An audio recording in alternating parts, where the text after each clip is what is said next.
Hello, and welcome to episode 16 of the one and only Nethergreen Podcast.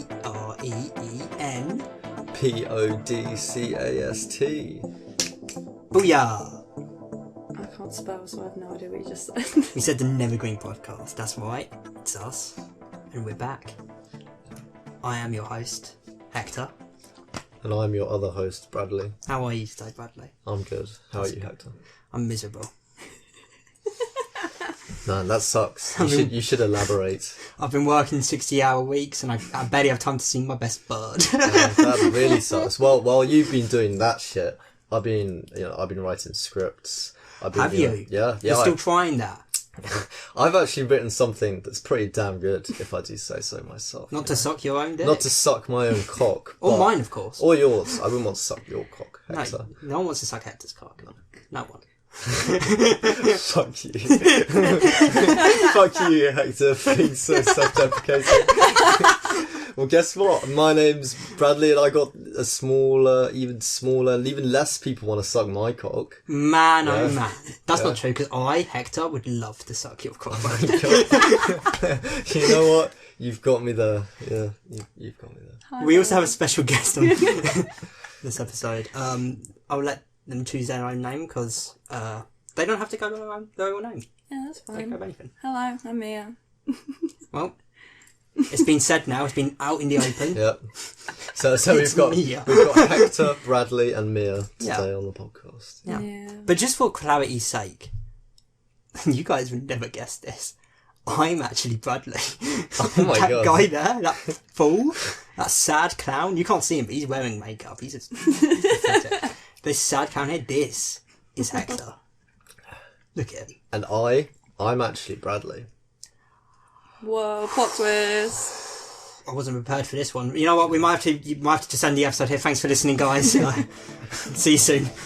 We can't end it here, though. There's so much to talk about. There's way too much. I was going to say, there's like so many plot twists in this conversation like there was in Spider-Man. This podcast was brought to you by M. Night Shyamalan. Oh god. He's still doing terrible content. Is he? Oh yeah, he's not made a good movie since, I want to say, Ever? 2000. Oh. No, he did The Sixth Sense and Unbreakable, they're good. Sixth Sense is okay. good. But then he did Lady in the Water, he did The Happening, Avatar, After Earth, The Gift. He's done a lot. He's done a lot of shit. That's right, Yeah. M. Night, we know you're listening, mate, and we don't want to offend you or anything, but just get good. Just get good again. Get good, kid. And don't be wrong, Split was fine, but I know your secret was Split. No. I know his secret was Split. He wrote Split before he turned bad. That's why Glass sucked. That makes sense. Yeah, that makes sense. He was sitting on script for like 20 years. Also, James McAvoy is great. And he's great. But then again, He Glass sucked. That's a But good there was more point, than him in actually. it. That's true. Yeah. It also had Bruce Willis, who now also sucks. Yeah. He just goes on and grumbles all of his lines. Still bald. Yeah. Well, yeah, it'd been weird if he did grow his hair back at this age. Especially at this age, you know. You know, it's How like old it's like that skit, and I He's think like you in should his leave. 70s, I think. You can't just suddenly not be bald anymore. Yeah, exactly. Yeah, you can't just suddenly have a full set of hair. You need to slowly wean yourself into Yeah, it. you need to have a wig for every day that's just slightly thinning. Yeah. Every You just day. get injections.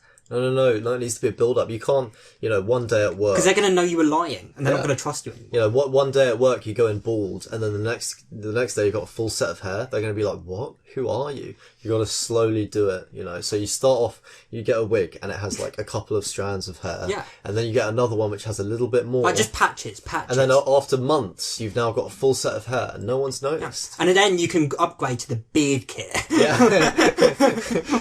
And by the end of it, you've got more hair than anyone in the world. Yeah. And no one's noticed. Yeah, and it's all horsehair. Dead horsehair. Yeah. They're all dead.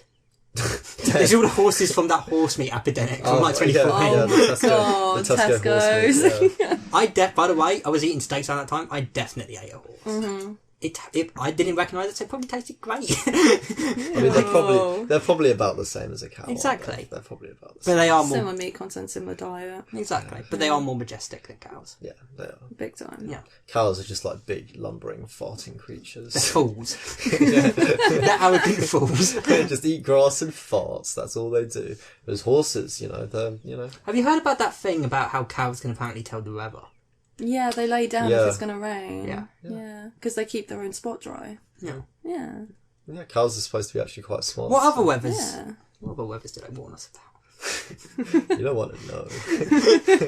When they warn us when the rapture comes, it's when they start walking on two legs being like, I'm out of here. I mean, there's actually a shortage of cows. That's because they've noticed, environmental changes, and all the cows are just leaving the planet. They've gone back home Yeah. to Moonland. to Greenland, yeah. They're flying away in their spaceships. Yeah. And good for them. Good for them. I bet Elon helped them. Yeah. He's in league with the cow folk. I mean, I don't know how you The cow haven't kind. noticed, but Elon Musk is a cow. Oh my god! I don't know how you haven't noticed. It makes physically. sense. Yeah. That's why his kid looks like that. Yeah. That doesn't mean. I don't even know what his kid looks like. I've That's never not seen. his kid. I've never seen. I assume he looks like computer code. I've never seen a picture of it. I'm Googling. XEA 763. But it's it's meant to be his ex-wife's favourite song. And something mixed to do with an something that he aircraft. liked. That's really dumb. That poor child. Child. No, but don't they just call him they have a little nickname for him? They do. They have a don't nickname know. for him. They do. I'm it's not- like X or something. I'm It's not, something really I'm generic. not deep enough into my Elon Musk lore to be able to tell Have you. you heard the cringe Grimes quote about her kid? She was like, "My child calls me Claire because my child knows how much I detest the word mother." Oh, he's really cute. Look at him. Okay, Oh, he is cute. He doesn't He's look a like a cute cow. kid. I was wrong, but Elon does. Elon's a cow. Elon is. No, but the thing is, when he was a baby, people put the Snapchat filter on and were fake tattoos on his face Oh, to match his ex-wife. But no, he's a cute toddler. That's a cute kid. He's kind of cross-eyed. All kids are. No, but A little bit. Oh yeah. But we're not here to make fun of random children. on this Especially not the richest man in the world. No. Yeah, Elon Musk is now richer than Jeffrey Bezos. Yeah, but didn't he also Yeah. come out recently and say that fucking Tesla's in bankruptcy or something? No. what? Are you sure? I thought he was having the next flight thing into space. I don't know. Yeah, no, not bankrupt. Definitely not. I heard there was some money problems going on there. Maybe it was SpaceX. It might, it would have been Yeah. SpaceX. Oh, Yeah, because they're building this huge rocket, so I can imagine how they'd probably run out of money for that. But Tesla's the biggest. Yeah, no, it would have been Yeah. SpaceX. Yeah, I think Tesla's now the biggest electric vehicle manufacturer in the world now. So good for Elon Musk. He's changing the world. Round of applause. Round of applause to Elon Musk. Well done, Elon Musk. So what's happened in the news recently, Hector? What's happened Or in the me. news recently? I can tell you one thing that has happened. Tell me. That's why I asked. Which impressed, shocked me to Audio? my core. Oh my god. To my core. To your, right? core, And, to your very being. and Your what that soul. is- to my soul. Physically, emotionally. Your next life, you're going to wake up and your spiritually. first thought is going to be that. Yeah. And it's that after 3 years of being in the pandemic, they've just announced we're going into lockdown again, baby. Yeah, We see man. that. We're back. in lockdown. 3 or 4? Lockdown number. 4? I feel like it could be 4. Who knows at this point? Lockdown 4, Backdoor Dumbledore. Honestly, I feel like the South Park movie is... That's what's going to happen. It's going to be 2040 and we'll still be in lockdown. So yeah, Probably. there was have you seen the recent South Park movie? I have not. So yeah, it's set way in the future. They're all adults, and Oh, COVID's shit. only just finished. Oh! They're all 40 years old. Cartman is a Jew. He's Jewish. a full-on rabbi. He's got his little. He's got a Jewish wife Her and Jewish name's children. Yentl. Her name's Yentl. And he starts singing with his children Jewish songs. Harim, Harim. Incredible. It's It is amazing. brilliant. Yeah, it's really good. And yeah, that's a shame. Yeah, we are. Thank we God are we in got fact- to see Spider-Man first. Yeah, that's We're true. going to talk about later, not now, Yeah. but later. That's true. Man, that would have sucked. Could you imagine if it was like yesterday and they If were they like, just cancelled it, oh, All wait the till cinemas are January. closed again. Yeah. Like, I man, would have been man. so angry. That would have been gutting for the studios as well, because they've already been fucked over by COVID. 'cause It was of all supposed to the- be out like last year. Yeah, Fun fact. all Like- those poor studios missing out on their money. Oh, big time. Big time. So what else has happened in the news? It's been a slow time. I think it's because it's Christmas. They don't want to give us the bad news at Christmas, do they? They want to hear it. And then in January we'll be like, oh, by the way, the web got fucked.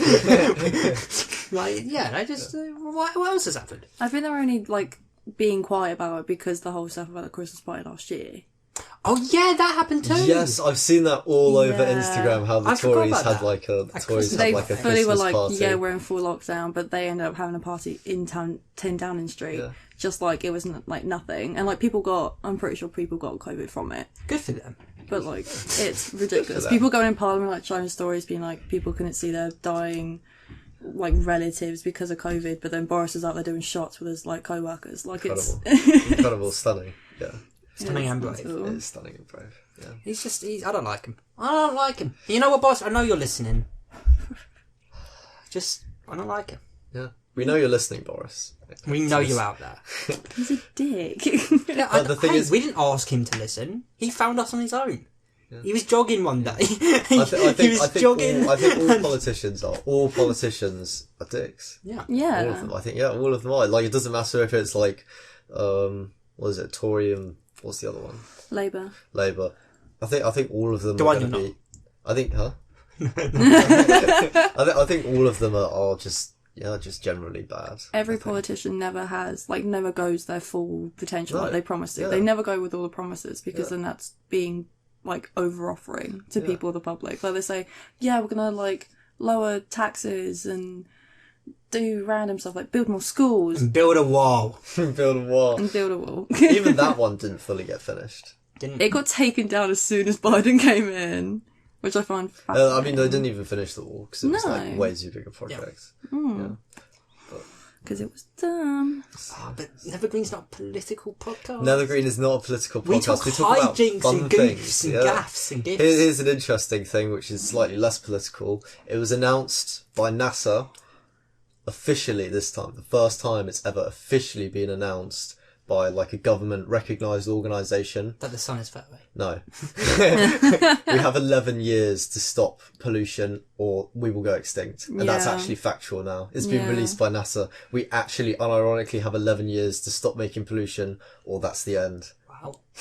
Isn't that insane? Well, I won't see you that's guys just in my 12 like, years. It's not like a weird tinfoil hat theory anymore. It's real. 11 years. When you 11 say years we'll to go stop. extinct, do you mean there'll be an extinction level event that'll wipe us out, or simply Probably. it'll be too late? It means in 11 years, the like, what is it called? Carbon parts per million will be so high that it doesn't matter. Even if we, it would basically mean permanent damage. Yeah, it'd be too late. So Yeah. after 11 years, it will just be too late. And then it will mean that within however long, we'll go extinct. We just already because are of too late. The fact that we've given a time limit, like, it's basically giving someone like a death sentence, being like, you have this long to live. A part of me also believes, though, that I don't think the government would actually allow us to get that close, really.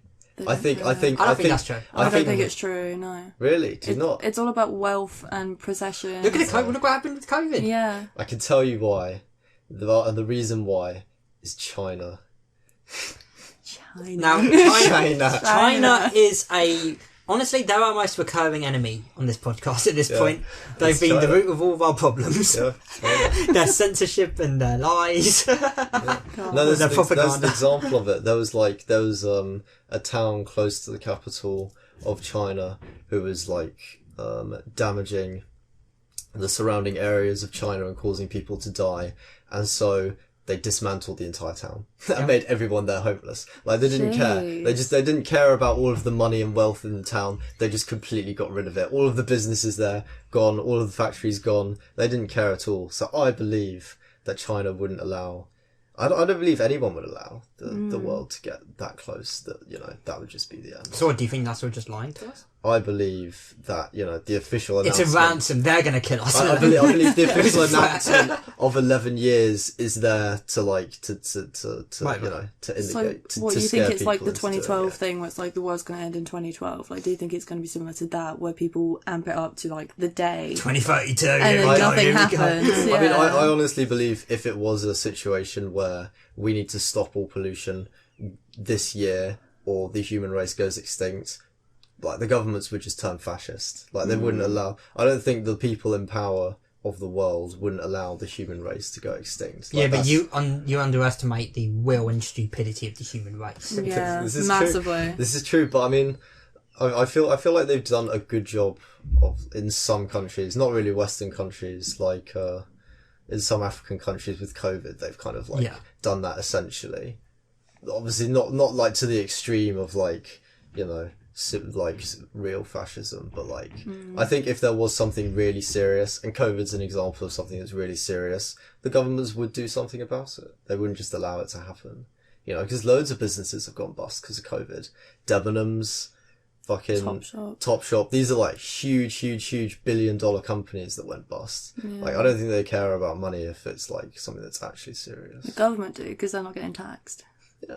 Yeah, they don't care. Exactly. They care. Yeah.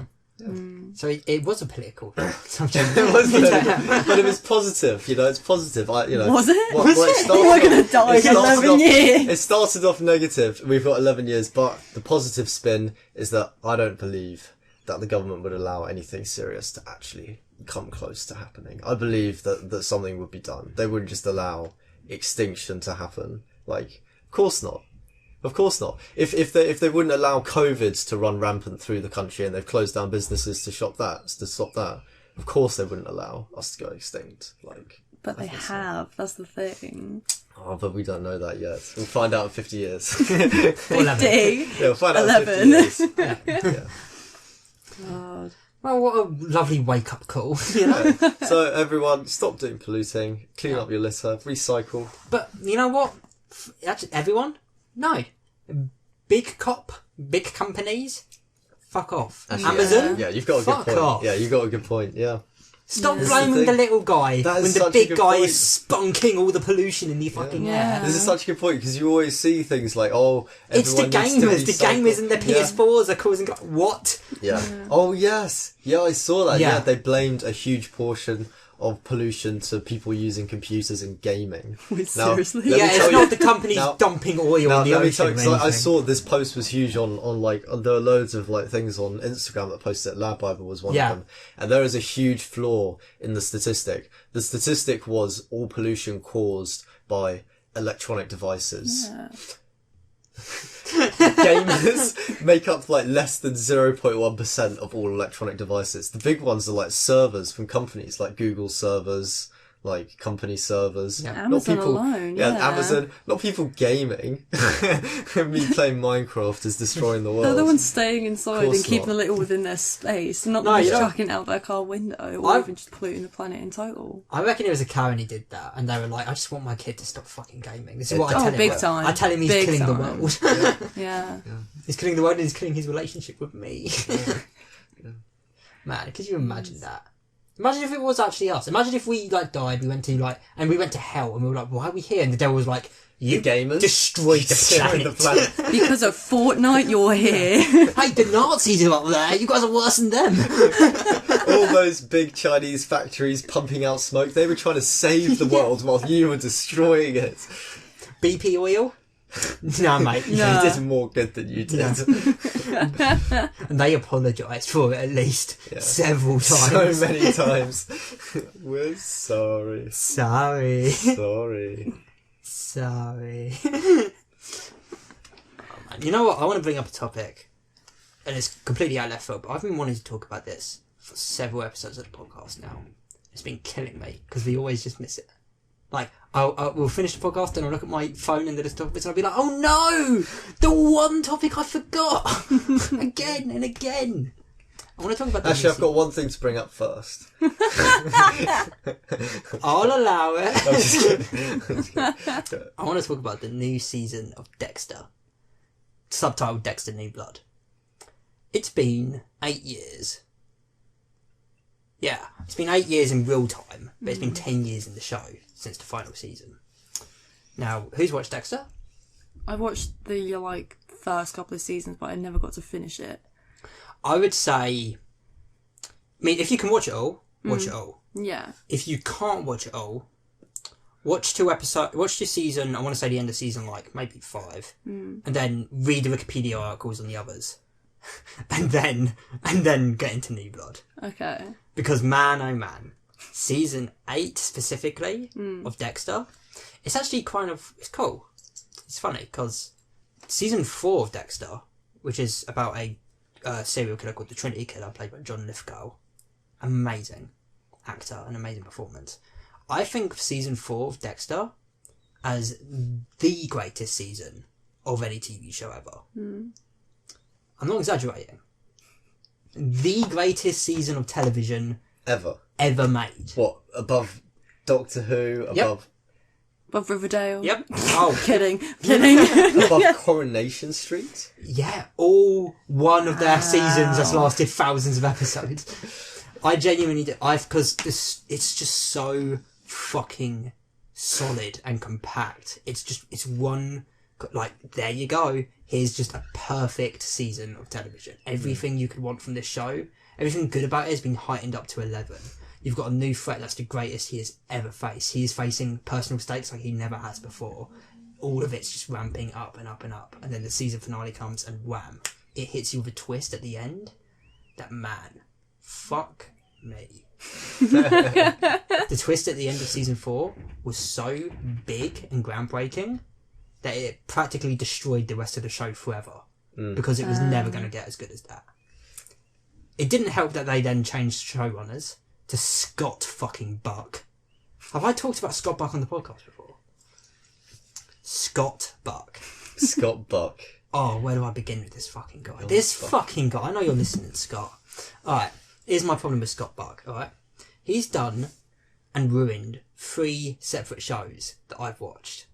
Alright? He's ruined 3 shows. 3 shows that being? I've watched. Him? Yeah, him. Really? These 3 yeah.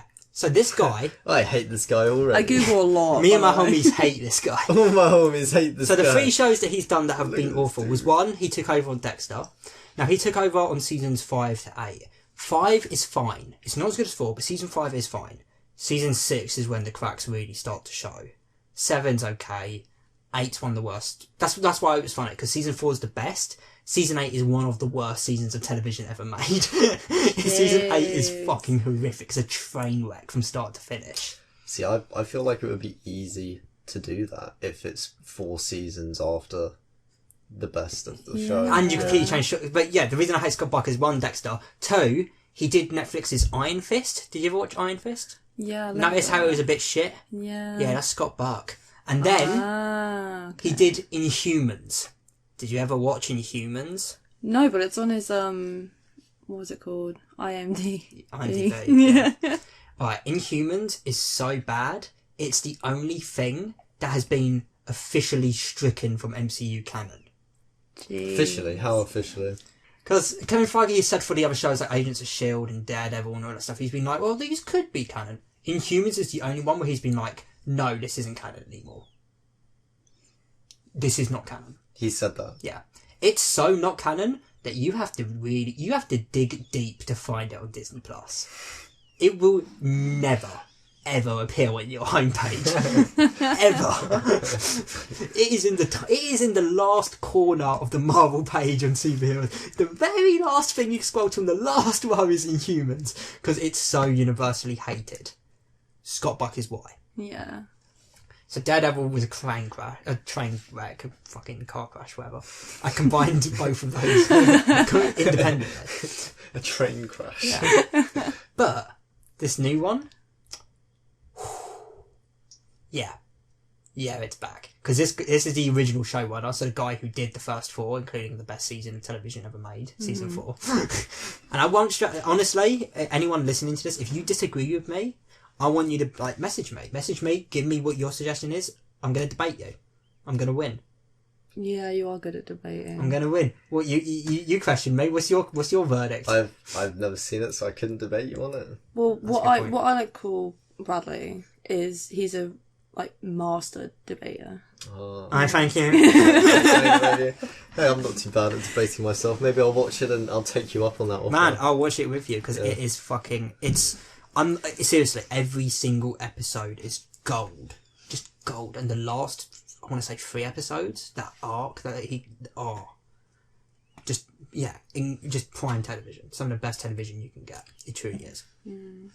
So, this new season, I'm going to give a spoiler for you, because despite you saying you're okay with spoilers, I don't want to spoil it.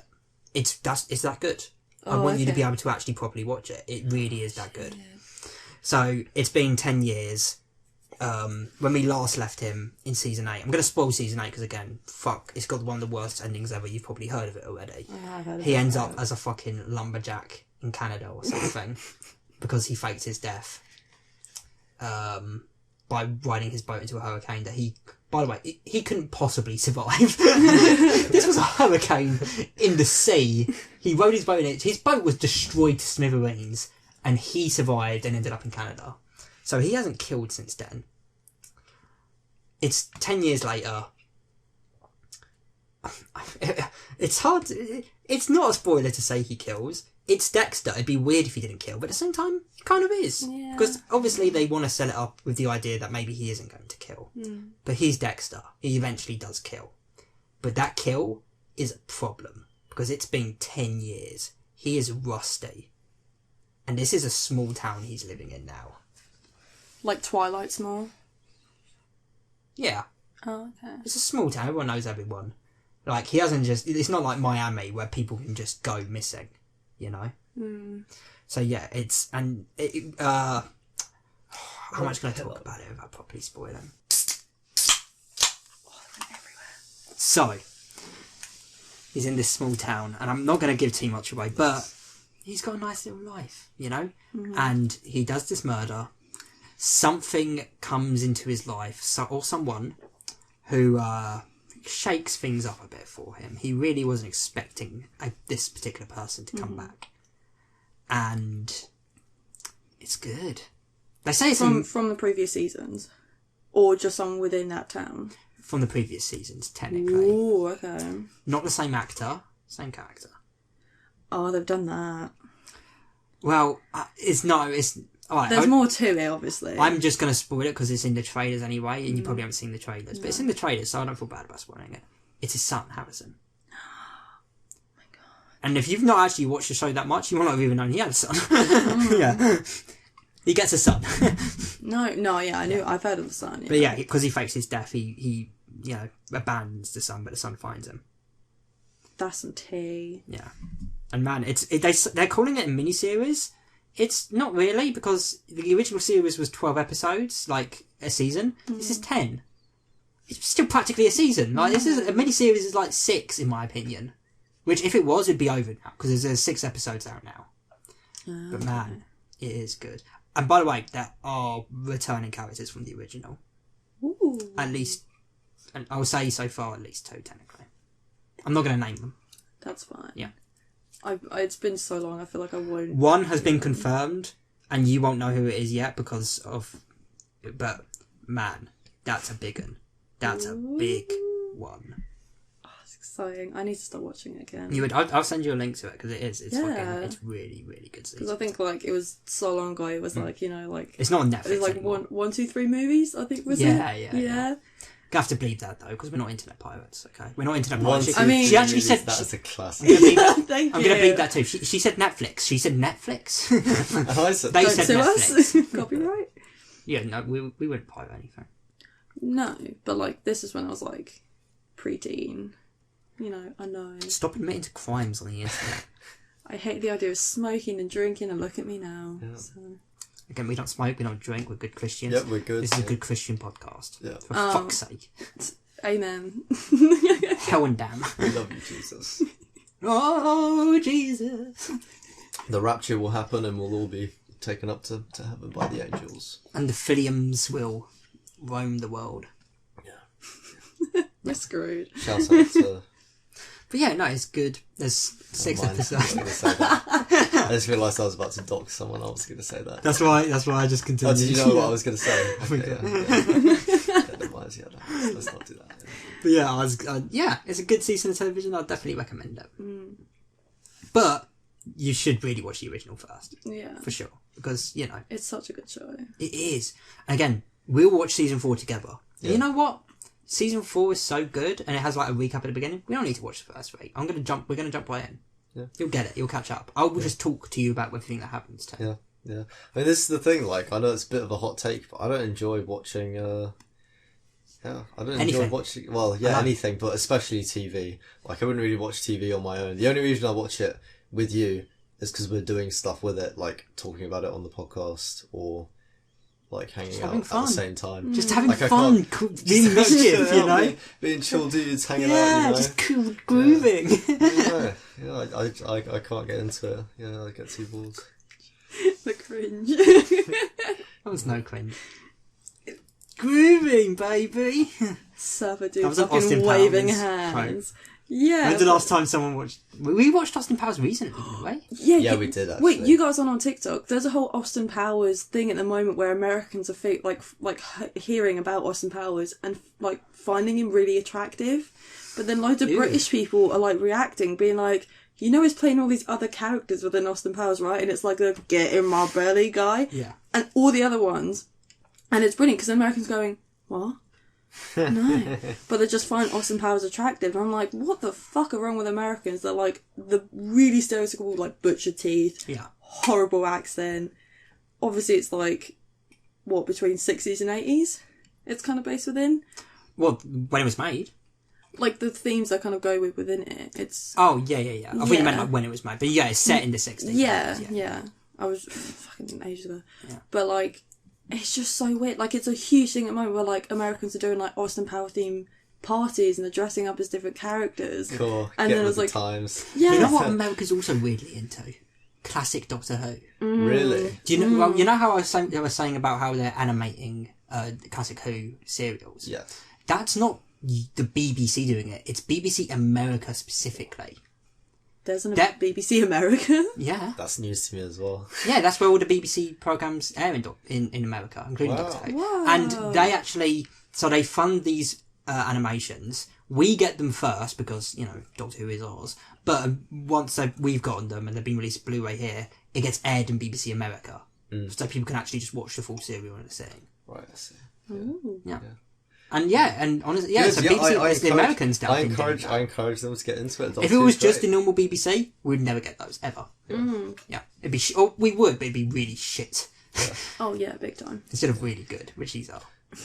This is, I think we talked not specifically this, but maybe not even on the podcast. I remember we discussed how different would Doctor Who have been if it was produced in America, man, instead of the UK. It would be so. I mean, we have a reference for it, which is the TV movie with Paul McGann, because that was a pilot for the American TV show that we're going to do. Or did you not? Did you know that? I didn't know that. No. Yeah, so it was made by Fox. It's a TV movie, and yeah, they weren't going to reboot it, but they were going to revive Doctor Who. And unfortunately, while it got really good ratings here, it didn't in America, so it never picked up. But yeah, and who knows what it would be like. But here's what's interesting. Here's what's interesting about it.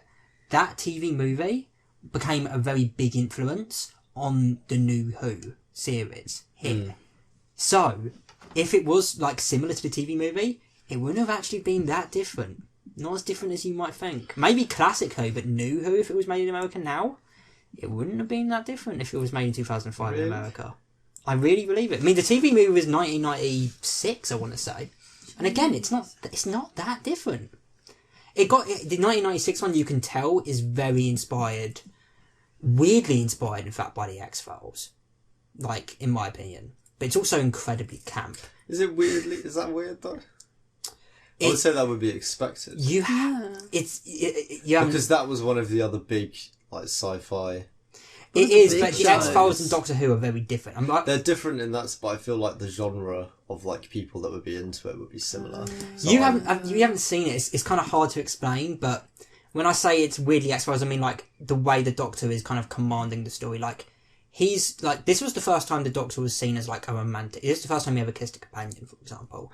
He suddenly became in this episode like a Mulder, like a romantic leading hero, while the other Doctors were.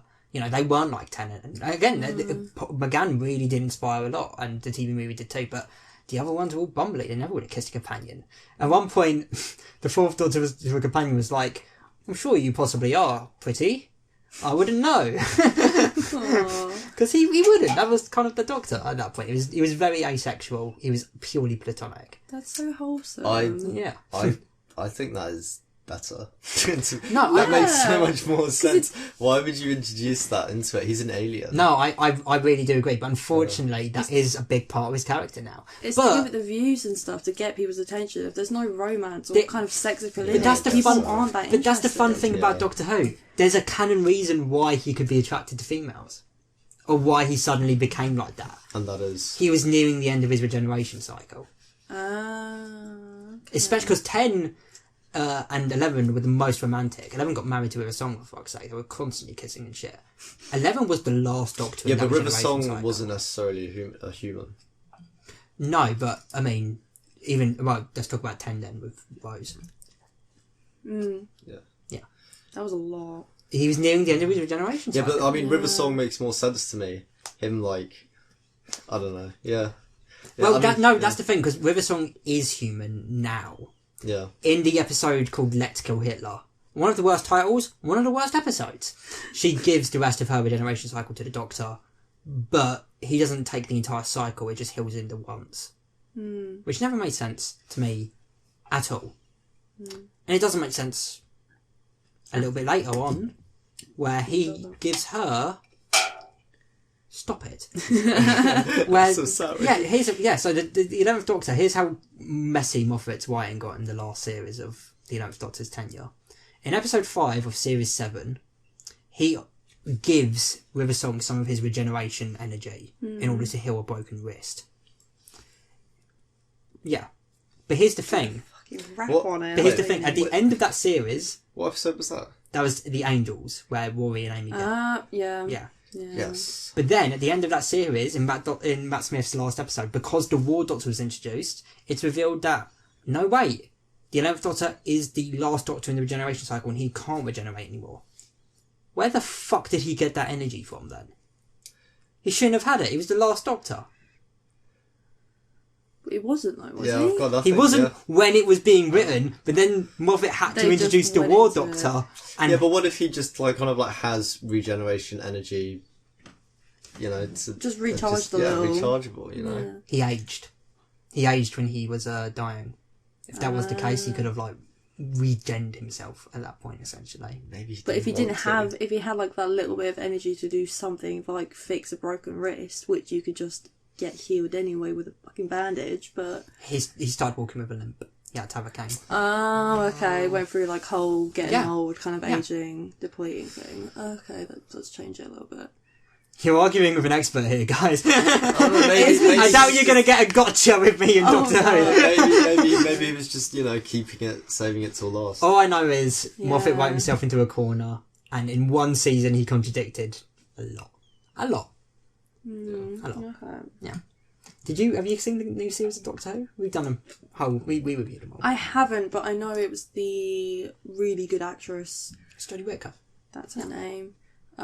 She's brilliant. She I is. do love some of her work. At first, I didn't enjoy it, but I must admit, the ones that I've seen with Bradley, yeah, you know what? Yeah, I enjoyed the ones that we Yeah. watched for sure. I enjoyed it a lot. It's a good step forward within Doctor Who, where it's always No, been absolutely. male doctors, and then they went, bam, here's a woman, and everyone else like lost their shit over it, which I thought was fascinating to see people see. It was especially fascinating as a fan, Yeah. because just like, you know, for the last 3 seasons prior to the Doctor becoming a woman, we had Missy, which was the Master becoming a woman. And Missy was fucking great. Missy was such a breath of fresh air. Like, I mean, I can tell, I can understand, and I can tell you why lots of people why lots of people were triggered by it. I suppose not my Doctor was the hashtag. Yeah, not my Doctor. It's like, yeah. It's because people that have like attached themselves to like I believe there's a very different feel in like the difference between a powerful female role and a powerful male role. Yeah. And if you're a guy and you're really, really into Doctor Who and you've like, you know, attached yourselves kind of like, I don't know, like a father figure sort of thing, which like I liked Peter Capaldi for. The one that you showed me where he's like trapped in like the castle with that one. Yeah. Like, yeah, I enjoyed that. So I can see why people would get triggered, but also Yeah, like you've explained, we've debated this before lots of times, and you have lots of good points. But for me, it's always been like I've been a fan of Jodie since before Doctor Who. She was great in Black Mirror. She was great in Broadchurch. Yeah. But Love Black Mirror. season one of her first season, even series 11, it's really not good, not great at all. Oh, okay. She's especially not great in it, but the reason she isn't great isn't because of her performance, it's because she has nothing to do. Her character is barely anything. She's contradicting herself. Extra. She's contradicting herself from episode to episode. In one episode, seriously, I'm being serious, in season 11, in one episode she goes, I don't like conspiracies, never been a fan. In like 4 episodes later she goes, I love a conspiracy. Just little things like that where you're like, who actually is this Doctor? Yeah. Because whenever you think you're getting a grasp, she's going to say or do something that turns out in his head and it's like, oh, she isn't like that. But that's the writing. Yeah, No, I was gonna exactly. say, like, it seems like it's like almost like 2 different writers Exactly. going for the same. That's idea. exactly what it The is. recent ones that we've watched, it changed my opinion on it, because at first, like, I was the only like 2 Doctors really that I watched were David Tennant, Matt Smith, and then a tiny bit of Peter Capaldi with you. Yeah. So like at first, for me, it was weird to like see the change, because like it is a different dynamic. It's like going, because like I feel like she does in a lot of cases have like a mother sort of figure with like the companions. I felt, at least anyway. Even with Yaz? Yeah. Anyway, Actually, when she's telling her off, I suppose. Yeah, I mean, there's like little bits of weird bits where it seems like attraction, but like, but yeah, you know. To be fair, I feel more personally that because the attraction element really wasn't built up much in the last 2 seasons. But it makes sense. Not only does it make sense, but I actually think because one, it would be really dumb in my opinion if she suddenly started fancying men because she became a woman. Yeah. In fact, I think that'd be kind of awful. Yeah. Because obviously, like, you know, just because the Doctor's physical form has changed doesn't mean that the Doctor's... It's why I did have a problem with... Because Missy has a multi-master special with Don Sims Master, and Missy fancies the fuck out of him, and he fancies her. Yeah. But that makes sense, because he's probably bi, yeah. the Master. He'd probably fuck anything and kill anything, but, you know? But even the Doctor looked at the duplicate of herself and was like, damn, you're cute. She was flirting with herself. Yeah. Oh, I love that. Because that's like... They get once into the TARDIS and she goes to her companions, I've got a massive crush on her. Really? Yeah, but that's like, that I was like, that's that is good. That's good. It's not like they're just following like the hetero norms where it's because it's a woman, it now has to be a guy. It's still keeping that kind of open, being like, in fact, all the male companions she's had really strange relationships with. Let me define that. So she's had Ryan. Now Ryan was a 20-year-old lad from Yorkshire. He was, and I really want to emphasise the word on here. Please, quote me on it. Chibnall, you're listening. Quote me on this word. Ryan was nothing. What, just like norm of norm? The most bland, a character that you absolutely, in every single story and occasion, could remove from the script and it would change nothing. Oh, God. He was not needed ever, and the entire saga of series 11 and 12 would have been 100% improved without him. And the most touching moment they have as Doctor and Companion is when the Doctor goes to prison for 19 years. and then she comes back and she sits with Ryan in a TARDIS and she's like, I'm not sure if I know who I am. And he's like, you know who you are, you're the Doctor. And she's like, you're right. And that's it. And the rest of the time, she's just kind of like, you right, Ryan? And he's just like, yeah, Doc. And that's really it. I have a question. Go ahead. When it comes to the Doctor, their companion, does it always have to be of the opposite sex, or do they not really... Well, no, because she has No. Yaz. Yeah. Oh, well, I haven't seen the newer stuff, so Oh, I don't know no. what... So her in 11 and 12, she had Ryan and Graham, who I'm going to talk about in a sec, and Yaz. And in 13, she has Yaz and Dan, played by John Bishop. Oh, okay. Yeah. Now, Graham's played by Bradley Walsh from The Chase. Wow. He's a fun character. Yeah. There is a scene that perfectly encapsulates how close they are. Unfortunately, you might not believe me when I tell you this thing, because it's that awful. Think of the most out of character thing you could do for the Doctor. Ramp it a bit up, because I'm about to tell you something that's about to shock you. The first thought was orgy, so... It's not an orgy. This is how close she was with Graham, okay? In episode 7 of series 12, Graham, by the way, is a cancer survivor. I didn't want to laugh then, but I nearly And did. he's been, the whole entire episode is about like nightmares, and he's been having dreams about it coming back. And at the end of the episode, or towards the end, he goes to the doctor and he's like, "Look, doc, I don't know who else to talk to. I mean, you're a doctor, so I kind of felt like maybe I could talk to you, but Grace was his nurse. He married her. She dies in the first episode of Introduced. He was like, without Grace, if my cancer was to come back, I don't know." I don't know if I'd be able to fight it, and just knowing I'm never going to be able to see her again, and I don't know what I should do. What should I do, doc? And the doctor goes, she sighs, she goes, and then she goes, like with her lips, she goes, and she goes, these are actual quotes. She goes, "I should probably say something reassuring right now, shouldn't I? Sorry, I'm still a bit socially awkward. I'm just going to go to the controls and do stuff." And then she walks over and just fiddles with the controls. What the fuck? She doesn't reassure him, even slightly. That's just I'm going that way.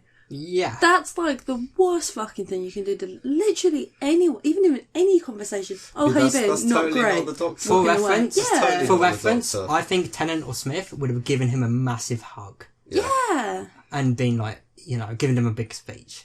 Yeah. Oh my god, I'm shocked by that. That's how close she was with Graham. Poor Graham. And Yeah, Dan, Graham. as for Dan, and I pointed this out, but Dan is way more Yaz's companion than the Doctor's. Yeah. Oh, really? He's mostly separated from her.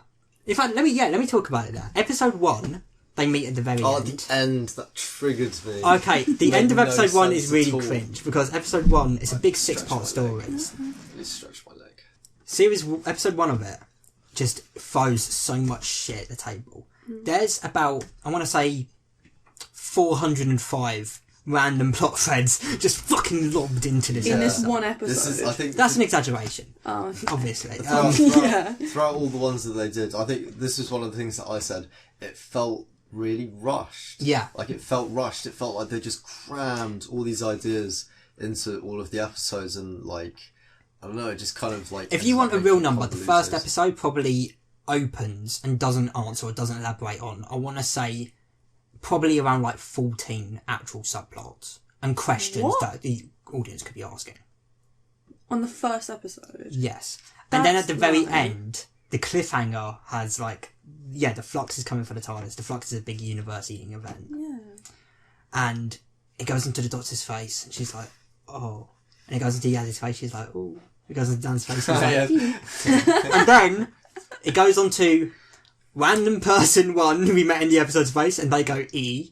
It goes on to person we met at the very beginning for 20 seconds and didn't appear again at all in the episode, going ooh. It goes to that person we saw in 3 scenes and we didn't actually know could even come back, going ah. It cuts to that random person who we met at the very beginning again. We actually met her again, but then oh no, we don't even know her fucking name. Who are you? Who are you? Going, because he's a villain now. And it goes to the other villain and he goes, ugh. And then it cuts to another guy and it cuts to a fucking weeping angel and he's just like, It's just a montage of random fucking people who you don't care about yet. I don't know who any of these people are. It's extra trying to get some extra dollar, that's it. It was like It was fucking- that ending it was montage embarrassing. Really, really stupid. It really It was. sounds stupid. Like, what would you gather from that? People were shocked. Now look at all these Chibnall, other people baby. that are Chris shocked. fucking Chibnall. Chris like- Chibnall. Yeah. I mean, the Weeping Angel, that's just funny. I would just be like... Oh, they're right. coming back. Oh, alright, so yeah, I'm going to talk you through one where Dan is and the Doctor is in all of them, and the cliffhangers. Okay. So in episode 2, Dan, the Doctor, and Yaz all get separated. So again, they're not together the entire episode. It's the Centaurans they're back and they're doing mischief in the Crimean War. I'm so happy that the Sontaran. Yeah. And Yaz was doing some random thing on a planet where the villains were, and they put her in a trap. The cliffhanger is, they're like, in 5 seconds I'm going to click my fingers, and time itself is going to rush through Yaz and destroy her. And also, this random fucking guy who was in the first episode, and it's in episode 2 too, his name is Vinder. He's played by a guy... Vinder? He's played by a guy in Game of Thrones. I don't know his name. Jacob Anderson. I do know his name. Game of Thrones. What? But I was like, I don't know who he plays. But I don't either. But yeah, he was in the first episode. He was one of the guys who was going ooh in the montage. Oh my god. But yeah, and even the doctor's like, who's this? But yeah, and he's going 5, 4, 3, 2, 1, and the cliffhanger is him going. Oh, He did a Thanos snap. He does the snap. You Oh, see? No, you're not ready. This cliffhanger He is does the the dumbest snap. shit Okay. ever. In the beginning of episode 3, Wait, you're not explain, ready. You need to explain what it is. So, like, he's counting down for, like, a thing that's going Time's to going to disintegrate them. erupt them. Yeah, so it's going to, like, disintegrate them, and when he clicks, it's going to disintegrate Yeah. them. The click. They are. That's a Thanos They snap. are basically omnipotent. The click is doing it. It's the click. Okay, you see the click, and when you see the click, the Doctor is stood right there going, ooh. Oh, okay. Alright. The beginning of episode 3, he's counting down 5, 4, 3, 2. And when he gets to 2, the Doctor runs, grabs Dan, who she randomly reconnected with, and they jump into the random pillars that they're also stood in. They jump into the trap, and then he goes 1, and then he snaps. And the Doctor is, again, they moved at this point. But the cliffhanger of the last episode, he snapped. She was stood right fucking there. But she wasn't. Because the resolution was that, oh no, she actually did move before the snap and went into the trap. And because she's so powerful, time erupted, but it didn't destroy them. It just went, she concentrated it and absorbed it, essentially, you know. What the fuck? So they basically just, like, went back and said, oh no, what you saw in the cliffhanger of the last one, that didn't actually happen. It actually happened Exactly, like this. yeah. So, like, yeah, the dude's doing the countdown, 3, 2, 1, click, and then it finishes, and you're like, oh my god, how If you were to edit it into a TV movie, it would make no sense at all. It doesn't make sense in itself. Exactly. Like, Yeah. what? Yeah, Alright. that was really dumb. So yeah, let's get to the Doctor and Dan situation. In this episode, they're trapped in their own personal timelines. They don't have any time together to the end. She's known him in total. She's had personal connections with him for about 10 minutes at this point, and it's the end of episode 3. The end of episode 3's cliffhanger is a doozy. It's not the best one, but it's a doozy. Yaz opens her phone, and there's a weeping angel on the phone. The weeping angel were also in the first one. They've just gone been digital? popping up. They've gone digital. Ooh. It comes out of the phone. The Doctor comes out, and she said, guess what? I'm going to give you 3 guesses to what the Doctor could say to a weeping angel being there. Oh no. Are you kidding? Have you never watched the show? Fuck. Go on. It's what everyone says when there's a weeping angel in Doctor Who. Don't keep looking at it, or don't look at it. Are you kidding? Don't blink. Don't blink. Yeah, there you go. I knew it was something. Because seriously, whenever there's a weeping angel, you can check all of them. Any weeping angel scene ever in any show, in every episode, someone's going to go, don't blink. Don't even blink. Yeah. We get it. And they always blink. Oh, what was the most cringe thing that I ever saw was she was like, oh my god, there's weeping angels, don't blink. And then she starts trying to walk backwards towards the door behind her to open it, and she goes, and she looks away and looks back, and then she turns around and turns back, and I'm like, what are you doing? She actually gets the door open, she steps in, and fucking blinks again, and it gets her! That's so bad. It was so fucking dumb. That was just the dumbest shit ever, because, like, obviously, like, sometimes you can't help it when you blink. Yeah. But, like, she was more like, oh, I see him, I'm just gonna quickly, oh no. And every time she turned, she didn't manage to get the key in, so it achieved nothing. Yeah. You can try and get a key in a door without having to look. I know. You just feel it. aimlessly You go just slowly for it. feel it and then put it in. Yeah. Alright, episode 3's cliffhanger is, the weeping angel's in the TARDIS, but it turns out it's not just in the TARDIS, it's taking control of the TARDIS. The angel has the TARDIS, and it's taking them somewhere. What the fuck is going on with the show? I know. Episode 4 is the Weeping Angel episode. It's the best episode of the series, and it is genuinely a good one. And the reason for that is because it's the only one this series that's not solely written by Christopher C. Chibnall. Oh, Chris Chibnall. Christopher. Oh, Chris Christopher. Chibnall. Oh, Chibnall. You did. Just look. He tried his best. You could tell he tried his best. He threw everything he could think of in there. You really did. And to be fair, so far I was kind of digging it. Okay, episode 4 is a good one, and the cliffhanger especially is not something you see every day. No. There's an army of fucking weeping angels. So many fucking angels. and the doctor's like, what's going on here then? And they're like, we work for Division. I'm now going to have to talk about Division, I just realised. So Division are they're a division of Time Lords, who are like all powerful. They control the universe. They're basically, have you seen Loki? Yeah. They're the TVA. Oh my god. Yeah. That's actually a really good way of putting it. They're basically the TVA. Yeah. Okay. And yeah, like, so the angels are like, we work for Division, and you are recalled to Division. And the doctor's like, what? And then, just fucking stone starts erupting from the ground, it comes to her, it starts to spread up her, and the doctor turns into a weeping angel. Fuck off. Now that, but also after that cliffhanger being resolved, no, I never cared about Just, let's just live in the moment of it. How dare you destroy my bridge? Let's just like that. Let's just live in the moment of it. That was a great cliffhanger. That was a gorgeous cliffhanger. It looked great too. That's the my legs thing. aren't long enough to do that. I don't. It did. It looked great. How did episode 5 begin, Hector? How was that brilliant cliffhanger of the Doctor becoming a weeping angel resolved? That brilliant cliffhanger. She just became absorbed it, She and just then became not a weeping angel anymore. Wait, did I actually guess it? She fucking absorbed it. No, she didn't absorb it. No, Oh, she just became They just not a weeping angel. Yeah, they just anymore. turned her back. Yeah, she just. It was she just turned. it was just to teleport her to this place. Yeah. There you go. Here's a weeping angel. Oh wait, no. Now Just reappeared. not to- It was Not just such a lazy resolution. Not to suck my own dick as a writer, but I It's not. had an idea, and since then I've seen this idea on Reddit, but I really want to stress, I had this idea originally, we spoke about it on the podcast, I had it the moment I fucking saw it and I realised what was happening. I think this idea would have been wicked. I think it would have been amazing if for this episode, until she figures a way out of it, she becomes Weeping Angel if she's being observed. So for that episode where because in that she gets recalled, she goes to Division, she meets the main person, who ends up being her adopted mother. Her name is Tectayu. We met the Doctor's mum. I hated that entire shit. That was. But so I thought dumb. it would have been really cool if every time Tectayu sees her, she becomes a Weeping Angel. She now has to work around her observing her. She has to really think. So she has to solve the problem while as like an additional thing to solve. You can't do anything while you're observed. That's like a challenge. That's like but being no, a sword. You can think while you're observed. Instead, no. They just said, okay, what we're gonna do? She's just not a weeping angel anymore. Yeah. How? Who knows? She's fine now. Is that even like figured out later on, or is that just a thing that just No. swept under the rug? The Weeping Yeah, Angels that's could do what I'm that, I guess. I was going to say, the one that popped on the phone, I would have just blocked them.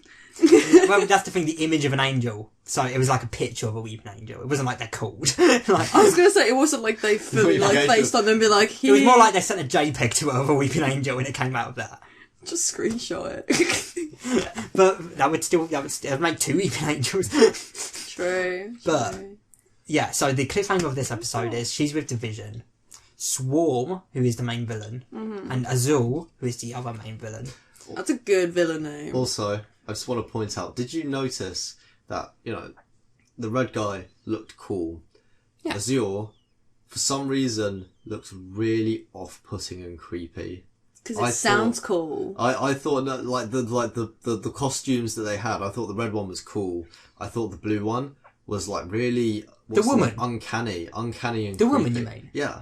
See, that's interesting. I have the exact opposite opinion. I thought hers was better than his. I thought his looked a bit cheap. Oh no, not in the sense that it was bad. Just in the sense that his was like cool, hers was really disturbing and creepy in a way. Oh, you mean like genuinely Yeah, disturbing? like genuinely. Oh, I see. I thought you just Yeah. meant like, you know, Yeah. dumb, like Like weird, they both like... had really different tones. Like Yeah, hers, yeah. hers was her costume See, was way more I don't know if it was creepy. just me. You were saying it like it was an insult. I thought. No. His was like it wasn't like scary or creepy. Yeah, It didn't yeah. make It was me camp. feel. I felt it was camp. Yeah, it didn't make me feel like unsettled seeing it, but her costume. It was like creepy to see. I don't know. Is there like a screenshot? Maybe I can find a screenshot. I'm Yeah. trying to Google at the moment because I'm not up to date at all. But I'm trying to get an idea of what they look like. Yeah. So What the hers. fuck? hers- Yeah, these are Swarm Azul. So wait, can The I purple see? one is That's Swarm. terrifying. Yeah, they're the main villains. Yeah. So It's still a kid show, or is it like just an Oh, family show? no, we're going to bring this up actually. Remember that question, Okay. please, because we've got really interesting things on that. Because that's. I know. I didn't think that. I thought maybe just like cool, like cape kind of looking things. this one shows it a little bit more. His costume, I wouldn't say is creepy or disturbing. I'd say it looks cool. Hers looks quite creepy and unsettling. I don't know. It doesn't show it but like there were just certain shots where her costume had like a totally different feel to his. His was like awesome and cool. It's because and of the hers was, structure. The structure of their like faces. Like the guy had so much like details and sort of hers was like really pale, really and empty. smooth. Yeah, Yeah. smooth. And which I thought was cool. It was Yeah. interesting. There's- Like I thought the costumes were awesome. There's a lot of like deep tones, which means like it's kind of slimmer than Yeah. what it actually is. Yeah. Like you see it, it's kind of like Megamind kind of moment, but it's so like Hell yeah, slim. Megamind. But then the guys is just like there. It's Yeah. prominent. Like you can tell he's trying to be like big boss kind of guy, and then she's there. But I feel like she's technically got like sort of the higher power. I could in a sense. actually imagine her in a horror movie. Yeah. Well, yeah, him, by just how I the put it, look yeah. of He wouldn't her. be, he wouldn't be scary. but She him, would, yeah, no. Yeah. But that's insane. But yeah, so in episode 5, they come in, they kill the doctor's adoptive mum, Taktayun, who is a villain, so she doesn't really care that much. But she sort of does, but she doesn't. And then they're like, I'm going to kill you, Doctor. And here's what the cliffhanger is, okay?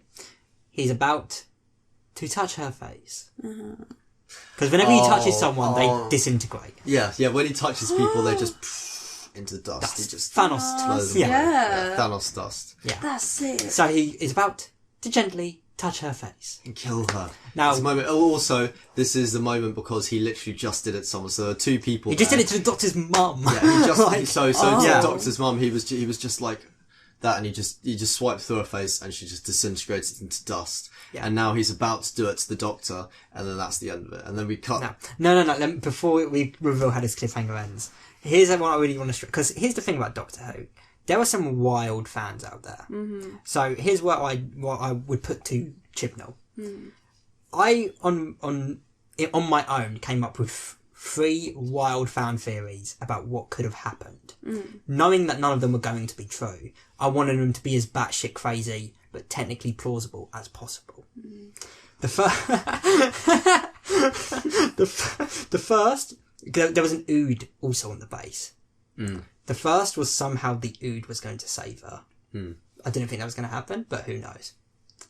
The second was maybe Captain Jack could have come in because John Captain Bowman Jack. was in the Christmas special, but John Bowman is also cancelled, so no, that wouldn't happen. Yeah. And the third and most unlikely one was that she would have she would have a trapdoor or something. She would find a cool way out of it essentially. Yeah. Now, Here's how it none of actually those things was happened. revealed. None of those things happened. What actually happened was he puts the hand towards her, and she just moves. She moves. She walks gently away. steps towards the backwards and is like, "No thanks." She just flinches. She just walks off. She just steps. She takes a step backwards, and then she walks away. He would have been like, what the fuck? Like, no one else would have thought of it because they're just freeze in fear. Where she was just like, fuck this. And just I just thought move that away. Why would you not? that is yet again the laziest resolution to a cliffhanger ever. But So That was the far, final all of- cliffhanger of the series. It's not even like, bam, stopped you. It's I'm just going to, I don't care. The writers just thought, how is this character going to escape? Oh, I know. She takes a step back and walks away. I like that. Now, admittedly, if he's trying to make her look like Classic Who, he's technically succeeded. They had some shit resolutions sometimes. One of the most common cliffhanger resolutions, and cliffhanger and resolution in Doctor Who, someone would find the Doctor in their base and point a gun at him and go, "You're not welcome here. Intruders are to be executed," and it would do a zoom in on the Doctor's face and go, and into the cliffhanger. Yeah. And then the next episode, it would repeat the sequence, so he'd go, "You're not welcome here. Intruders are to be executed," and the Doctor would go, "Well, I really think you might not want to do that." And he would talk them out of it. Yeah. That exact scenario must have happened no less than 60 times in classic Who. Yeah. It happened a lot. And that's the sort of cliffhanger we're dealing with. That's the sort of quality we're dealing with. Where they're just like, "You shouldn't do that." Okay. You're right, I shouldn't actually. No means no. Legally, if she steps away, she can't do anything. If you haven't killed her in 15 minutes, she's allowed to leave. Oh my god. But, yeah, we forgot that Dan, in episode 4, completely separated, he's with Yaz the entire time. Yeah. In episode 5, they're still separated, like, they haven't gone back to the Doctor. They're trapped in the past for 3 years. He spends 3 years with Dan. By the way, headcanon, they fucked.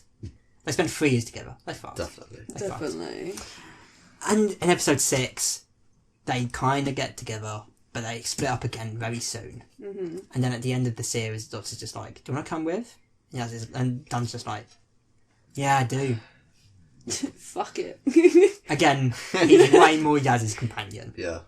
Yeah, because they probably boned, and he's there just trying to get some more points. Even before they boned, though, he's still more Yaz's companion. Also, the bit at the end with the one-armed girl. Hey, the Doctor maybe he thought he could fight the Doctor. You don't know that. Yeah, exactly, that's what I'm saying, to get anything. The bit at the end with the one-armed girl, that was... Okay, yeah, so... One-armed girl? So there's a one-armed woman. Right. There's a T. woman... there's a woman who... Her name is Di. Is... What do you call it? Amputee. Yeah.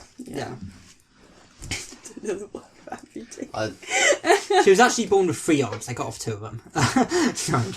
But she's introduced in the first episode, and Dan's like, "I want to go on a date with you," and she's like, "Well, meet me at 7." And he's like, "Okay," but then he gets kidnapped by a giant dog man. We're not going to discuss that.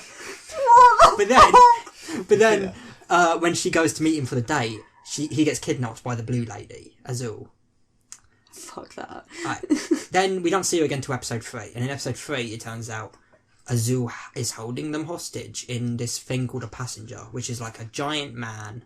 And they're an infinite prison. Dimension. There are infinite prisons that can hold infinite amounts of species. What So was it? Horse of Tory? No, Troy. Sorry. Imagine just a man with like a dimension Is that just Parliament inside House? him. That's what he is. Yeah, it's like the Horse of Troy, where it's like, but obviously like ultimate dimension and stuff like that. Yeah. But as soon as you started saying that, I was like, that's just made me think of the empty horse, and just sat here and be like, "Ooh, we're gonna go in." Ooh. Oh my god. But yeah, so they reveal, and Dan's like, "I'm gonna save you," and Di's like, "Save me, Dan." And then in episode 5, Vinda gets taken by one of the passenger forms. Remember Vinda? Yeah. By the way, he has a wife called Belle, and she's pregnant, and that's a whole other subplot. Oh, so it's like a little bit of a sad story, like he's left they meet together. They okay. Together, yeah. But he finds her in the passenger, and she's suddenly turned into Sylvester Stallone's John Rambo. She is the most capable human being on the planet, and she's like, "We're gonna get out of here because I've got something to talk about with them. I'm gonna show them what's what. I don't like to cut their jib." They find a trap door. This scene baffles me to this day. They find a trap door that's locked, and Vinda's do you know how to open it? And she's like, "Yeah, I've been fiddling with it. I'll talk you how to do it." And she talks me through how to do it. And then a sentence happens that creates just 2 impossible scenarios. Because he goes, "Wow, they teach how to open these doors at the academy I go to. It's the last course, the most hardest. You should teach there." That raises 2 questions for me. One, if you were taught a course about it, why did she have to teach you how to open this fucking door? Yeah. And 2, if you were an expert open this door, why didn't you leave already? Why are you still there? Why Were you letting waiting the for this trainee fucking do random it? guy you've never met before to come? Who are you? Like, Maybe she needed 2 people. She needs She some didn't. work experience. she Maybe did- she needed 2 hands. Oh my god, that might be true. Oh, That could be true. I That might have to could be the rewatch it. I might case. actually have to Yeah. rewatch it. oh my Yeah. god, that's amazing. That could be true. Yeah, Holy shit. that could I'm be an it, expert. You won't need me to do a moment. That's Baffled. you just blow my mind. I might actually have to That rewatch could- it. that could- But I'm gonna rewatch it, and if that's not the case, then no, get it out of Okay, it. Shit, right. right. Get I think that could be a plausible reason why. No, it could could be, be but that's if plausible. they've done it. But Which if they might not. but if she's meant to be an expert to the point where she's excellent at teaching it, Oh, by the way, Why is this she not woman, doing this it? woman's job is she's a tour guide in a museum. So she's what the fuck? alright. So in So episode she's an expert in opening interdimensional doors, you know.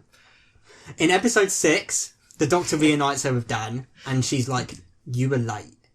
And Dan's like, "It's not my fault. I was kidnapped by this giant dog man." Again, we're not going to discuss it. But the dog man's like, "Yeah, I regret doing it. I ate him." Again, I'm not going to discuss it further. And but then yeah, they get all return to their homes, and he meets her again in the museum, and he's like, "Do you want to go on that date?" And she's like, "Seriously? Me? Go on I a told date her to with fuck you? off. You were late." And he goes, I've explained to you, not only was I kidnapped by a giant dog man, again, I'm not going to discuss any further.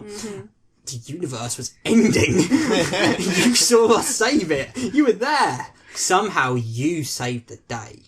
That's not a joke. She comes up with the idea that technically saves the day. This random fucking woman. She comes up with an idea that... How did she even get there? In the The first missing place? arm. No, I How mean, did she even get there in the first place? as in, like, I have the same question. Why was she kidnapped? Yeah. Who the fuck? What? Who are you? Why? Who are you, 'cause Dom? Because of the connection to the That was guy? never. Yeah, that but was he was never barely. discussed. He wasn't a companion to the Doctor previously. No, but It was never still. discussed. It was never discussed why she, that random woman, just so happened to become a part of all of the shit out in space. Yeah. How did she get there? How did she get there? How did she get Alright, there? It was never explained. But, fucking. Yeah, so she's like, "You were late, and I'm not going to go on this date with you. It won't be today, it won't be tomorrow. I don't know when, but it's not going to be now. Goodbye, Preach. Dan." Yeah. And Dan's like, "Fucking fair enough." you know. Bad bitch. Be You're right. independent. No, you're Fuck, right. man. Bad on bitch, Dan's bad side. character. Yeah, but Poor like, Dan. preach. Good on her. Yeah. Yeah, it's just... If you went on a date and someone was like, if you went on a date, sorry, and someone was late, I'd be like, fuck this. Yeah, but he was she, kidnapped by a giant dog man and the universe was ending. and she Tough knew that. shit. If you're late, you're late. Also, Free food. she was also kidnapped by a big blue lady who And could she turn into deserves a dust. free meal. He was going to take her on a date again! He was offering her the meal! She should have taken that meal. He could have treated She's her right. independent. She's independent. I see. But she wasn't able to leave the interdimensional portal without whoever it was to come in and save her. man. Yeah. What the writers on God knows fucking what drugs when writing this Fucking... shit? Well, you say writers. Chris Chibnall. It was just cryptic. Yeah. Really? Apart from episode 4, Chris wrote all of it. Yeah. Oh, okay. They would explain It's many just- things. You're explaining it, both of you, and I'm like, what the fuck has happened to this? Alright. I remember being like, oh look, weeping angel. Exactly. Run away. Let's get to that question. Not this shit. Let's get to the question you posed earlier. Is this still a kid's show? Because in my opinion, It doesn't sound like it's... it. I think... I mean, I was a smart kid. But if I was watching this when I was like... Well, I watched on 2 when I was like, you know... fucking... no idea Yeah. what's If I was 8 and watching this, I would be completely lost. Yeah. We actually discussed. Yeah, this we did. before, We discussed it in yeah. length. I think it Because was in the this is podcast. the thing. Like, if did we do this in the podcast? I don't know. But we can do it again. But like Really, this is the thing. Yeah, like I remember And she doesn't listen when to I the got into Doctor Who. It was David Tennant and some of the episodes of the 10th Doctor. Matt Smith. We have discussed this because No, I've been sorry, making not- that YouTube video. The ninth. I've the animated ninth- this. before David Tennant. Oh, 'cause Ninth Eccleston. Doctor. Yeah. Is that the Ninth Doctor? Yeah, Yeah, that's Eccleston. yeah. But like back then, it was simple. I remember even the one where it's the giant Christmas star, you know, the cobweb star. Yeah, the Wagnos. Yeah. The Runaway Bride, 2006 Christmas Yeah, special. even Yes. even that was relative. That was I say relatively, that was really simple plot. That was Christmas 2006. How old would you have been? I would have been 7. I'd have been 6. 7, 8. I can't math. I would have been 6. Yeah, so. I'd have been 6. I would have been 1 year older than Yeah. Easy maths. Quick maths. Yeah. but like that's like an easy plot to grasp, really simple. Whereas this was like, I don't know, it felt like I think the first episode alone would have lost half the child audience completely. Yeah, I felt like he had a cool idea for a story a really long time ago, and as the years have gone on, he's thought of loads of cool extra things he wanted to put into it, and then when it came to producing it, he just thought, oh, I really want to include all of this into it, and he hadn't fully fleshed it out. Can I interest you in everything all of the time, is what he said. Yeah, that's what he said. And he just crammed it all in, and like, it didn't work very well, I don't think. Like, it felt really rushed and like a bit crap. If you overdo it, then it's never going to read well, especially to an audience. If Exactly, it's going to be like chucking so much at once, you're going to go, what's meant to be my main focus here? Because it's not that obvious. That's what I don't like about some shows, where it's like, bam, bam, there's all this information, and I'm like, what am I doing with this information? Then be like 6 episodes later, and I'm like, oh, now I've like connected some dots. Yeah. Other than that, there's still some loose information kind of floating around. You go, huh? we're in our 20s and we still have to like, you know, put on the big boy socks to understand it. Maybe you do. I mean, I was gasping it pretty. Yeah, but that's because you study. This is your livelihood, your career. True. You know, you study scripts. An 8-year-old isn't going to be. No, able to- our 8-year-old would be completely confused. Completely. They have no idea. I'm what's happening. confused. No fucking idea. Imagine if you showed this to. He would have no idea what was happening. Yeah. At all. Oh, by the way, I actually, I'm gonna have to bleep his name, but I showed my little brother a couple of episodes actually, and he liked it. He likes the Daleks. He calls them Daleks. Aww. He likes the. What episodes did I show him? I showed him Dalek. I showed him. I'm going to traumatise him so early. What else did I showed him the Crittatains with Sarah Jane because he likes Canine. He really likes Canine. Oh, I loved K9's K9. cool. Oh Yeah. my god. And we were watching the other Dalek story where a Dalek turns into a human. Fuck, I forgot that happened. He loved that That is design. a weird one. That was a weird No, it's a one. strange episode, but good for kids. That was Fun for so kids. long ago. There's That Pigmen. has the piggies as well. The Pigmen, yeah. Yeah. Oh my Running around in the God. sewers. It's the Empire State Building. Andrew Garfield's in that episode, man. Yeah, he is. No Yeah, way. he is, yeah. Oh my god. That must have been like early 2000s. It was 2000, season 37. Really? 2007, yeah. Wow. So it was 5 years I before actually remember Spider-Man. watching that when it came out. Yeah. Yeah, man. Dude, actually, to be fair, because my memory's not infinite. The first memory I have watching Doctor Who live is the Idiot's Lantern. The one with the wire. Which is why it holds a really special place in my heart. That's the first one, that's the earliest one that because I remember, I don't know why, but that TV taking faces out of everything that had been on Doctor Who so far, that was the thing that had scared the shit out of me the most when I was a kid. I don't know why. Maybe it was just me thinking, how the fuck are they breathing? How are they alive? But out of everything but then we met the Ood and they instantly replaced that, and I had nightmares about them and shit. Yeah. But yeah, but I mean, the only reason I know I've watched it since I was 5 is because I've got people who were there. They can vouch for me, you know. I watched it with my granddad, and he started with William Hartnell. You know, he's been watching it for years. He unfortunately stopped. Not because of Jodie. He stopped before Jodie.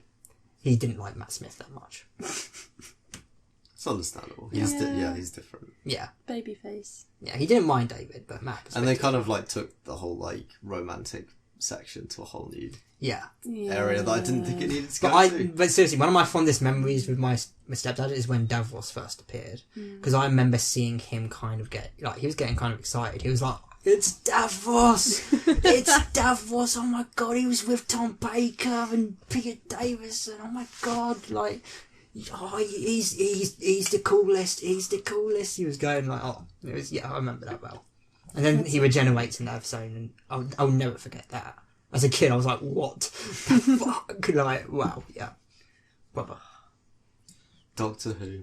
Yeah. So much. Staple of British culture. Yeah, and Honestly, yeah. on New Year's it's going to be back with a special Aisling B, isn't it? If you know who that is, she's an Irish comedian. Yes. Oh my god. Yeah. She's fun. She's a good comedian. Yeah, she's pretty good. She's in it.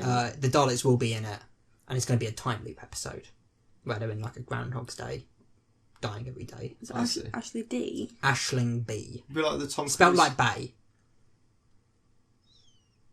I've clearly spelled her name wrong, but I'm going to see how Google goes. I'm really bad at Googling. Don't really care. What the... Leave me be. You guys... It's I can type it. I just put in Ashley Bay, that was it. Ashley Bay. It came up with weird people's Instagrams, and I was like, this is not the case.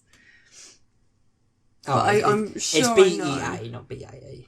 You said it's spelled like Bay. Yeah, I was mistaken. Yeah, it is her. Oh, Yeah. she is. Why are you scared of your own phone? Yeah, she is brilliant. She's hilarious because of her like thick accent and any kind of stupid joke just makes it better. Because then, like, you see some really British people and they're on there going, "What? Like, can you translate?" And then she was in Living with Yourself with Paul Rudd, which was pretty good. She made her own show called This Way Up, which I thought was pretty good. To be fair, pretty solid show. And she was in Taskmaster, and that was pretty good. I like Taskmaster; it's pretty fun. I've seen her most in 8 out of 10 Cats, and she's in that too. Yeah. Oh, what's it called? The word in maths. Does Countdown. Yeah. That. Yeah, no, she's in that too. I mean, she's good though. Yeah. The word in maths. I'm not wrong. Do you know she had a controversy once? It wasn't a big controversy. Oh, no. So, do you know the comedian Bert Kreischer? I think his name is. He's the Machine. You've probably heard the story. He tells his stand-up topless, and he joined the Russian mafia when he was a kid.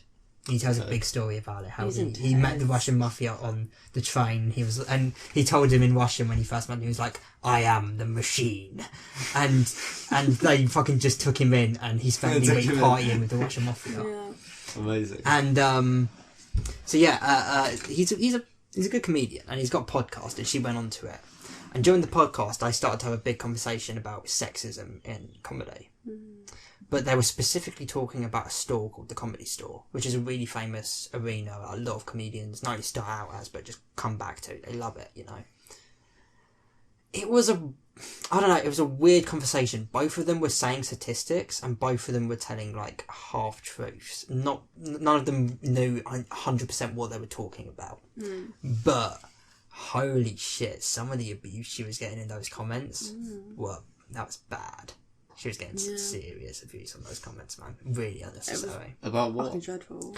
Just about, about her opinions, but also then about her in general. People being like, she's so annoying. Irish, It was some harsh shit, but like that's what you expect when it's anything on the internet. You're gonna get some kind of troll that's like, what the fuck is this? Like, I always surprised when at least one person says, "Who the fuck is this bitch? You don't know shit." And I'm like, yeah, I don't. Yeah. But I'm here. Deal with it. The internet is a terrible place. It is, but it's a series of tubes. Very slightly wholesome. Because then you find people that you have similar interests with.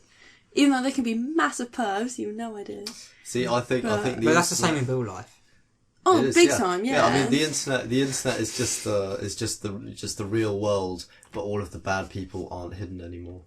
Yeah, exactly. Yeah. Because I can just say. Because in the real world, all of the terrible people hide away. Yeah. But on the internet, everyone's who they want to be. It's the perfect reflection of humanity. That's why it's the so internet bad. is the perfect reflection of humanity. Yeah, that's what I believe it to be. Yeah. That's why it's getting worse, because we're also getting worse as a species. Well, I think the we have 11 years. The internet's getting better. No, it's not. It's not. Dude, YouTube just removed the dislike button. That was like a year ago, 2 years ago. The internet, though. That's Sorry, pause. No, that wasn't. Yeah, it was. YouTube removing the dislike button. That was a while ago, buddy. No. I swear it was. It was like 2 weeks ago. You must be thinking about something Instagram related. Or at least the mention of it being removed. Maybe the mention, but it wasn't removed until like 2 weeks ago. It's recent news. Yeah. No way. It's only just like recently gone away. It was like November or December. It was That's really mental. recently. Yeah. I will say, apparently Instagram are bringing back their activity feed. Oh, So really? you know how people before can yeah. like tell if anyone's commenting or liking certain people's posts. Yeah. They are supposedly meant to be bringing that back. Don't know if that's going to be the full truth or not. It's only been like one article I've read. This is a tragedy for men everywhere. Yeah. Yeah. Yeah. It's how a lot of people find shit. Their girlfriends gonna know who their picture's like. Exactly. And it's going to be an absolute gossip sesh because, like, I'm very much on social media. So anything like that, like, as soon as I read about it, I was like, shit is going to go down. Yeah. And, like, people have been like, oh, because it's the pandemic, I've really got to know my partner. That's a bit of a privacy this is coming thing, back, though. and then it's going to get destroyed. It's a bit of a privacy thing, isn't it, as well, I think. What, being able to share it?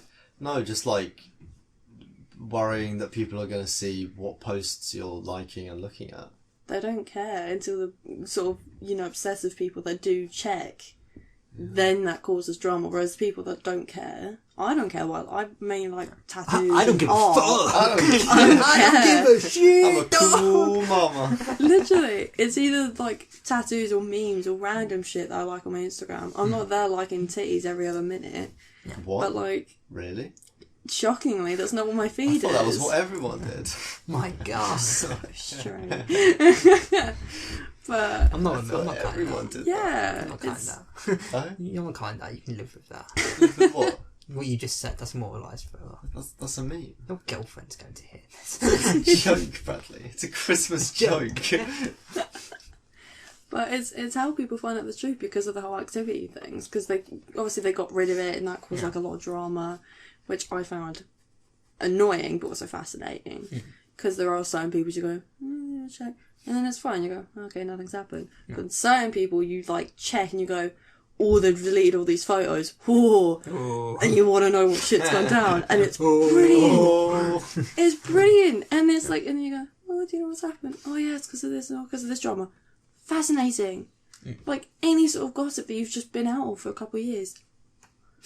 Mind blowing. Yeah. Because like you go like they liked one titty pic. It's all over.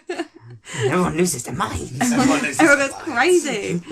And it's just I'm a dog chasing titty pics. I wouldn't know what to do with one if I caught it.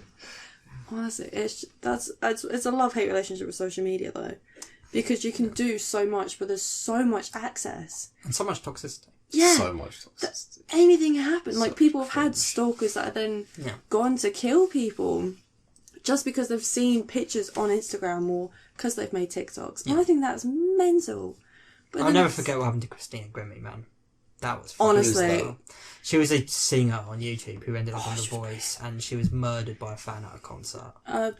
Jar of Hearts, sorry. No, that's Christina Perry. Who the fuck? Oh, sorry. She's I know alive, exactly who you mean. Yeah. Christina Grimmie. But I always get confused between the two because they're very similar. But that singer, amazing. She used to go by Zelda Love on YouTube. Yeah. She was a really good singer. She had a great voice. And she was murdered by a fan. Yeah. It was like just after a concert, she went out back to do some like autographs and then just killed her in front of everyone, in front of security. I don't know how long that guy got. Obviously. No, he killed himself. Did he? Yeah, he shot himself there, yeah. He killed her, and then once they were coming after him, he killed himself immediately. What the fuck? Yeah, I don't remember that. What a waste of fucking space, I know. Jesus Christ. Her brother was there, and her brother saw it happen. He fucking started chasing him, and then he killed himself there. Oh my god. Yeah. It's fucking awful. Yeah, but she was fascinating. I remember that being so, like, hyped. Yeah. And, like, overly shared on social media. It's like you wanted to give the family, like, just peace. Yeah. But you couldn't, because it was everywhere, like, on the news. She was really good friends with Selena Gomez, too. That was it, yeah. So her fans were all over it and stuff. She has a lot of fans. Yeah, and, like, obviously this is, like, early 2010s or something. I want to say, like, 2014, 2015. Yeah, and it's, like, big era of any sort of Disney fans. And if they've got friends... Yeah. Big people. So it's a sad topic. Yeah. You know what? We're going to take a quick break. We're going to stretch our legs, and then when we come back, I think we should start to talk about Spider-Man. Yeah. Yeah. So, we'll be right back. Hype.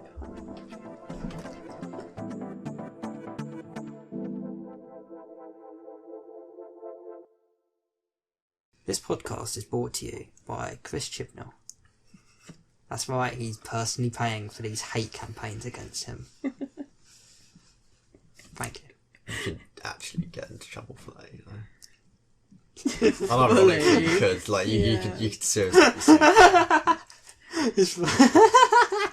Oh my god, if you do, that would make the end of my 2021. I mean, the likelihood of anything ever being actioned is so unbelievably small, it might as well not be true.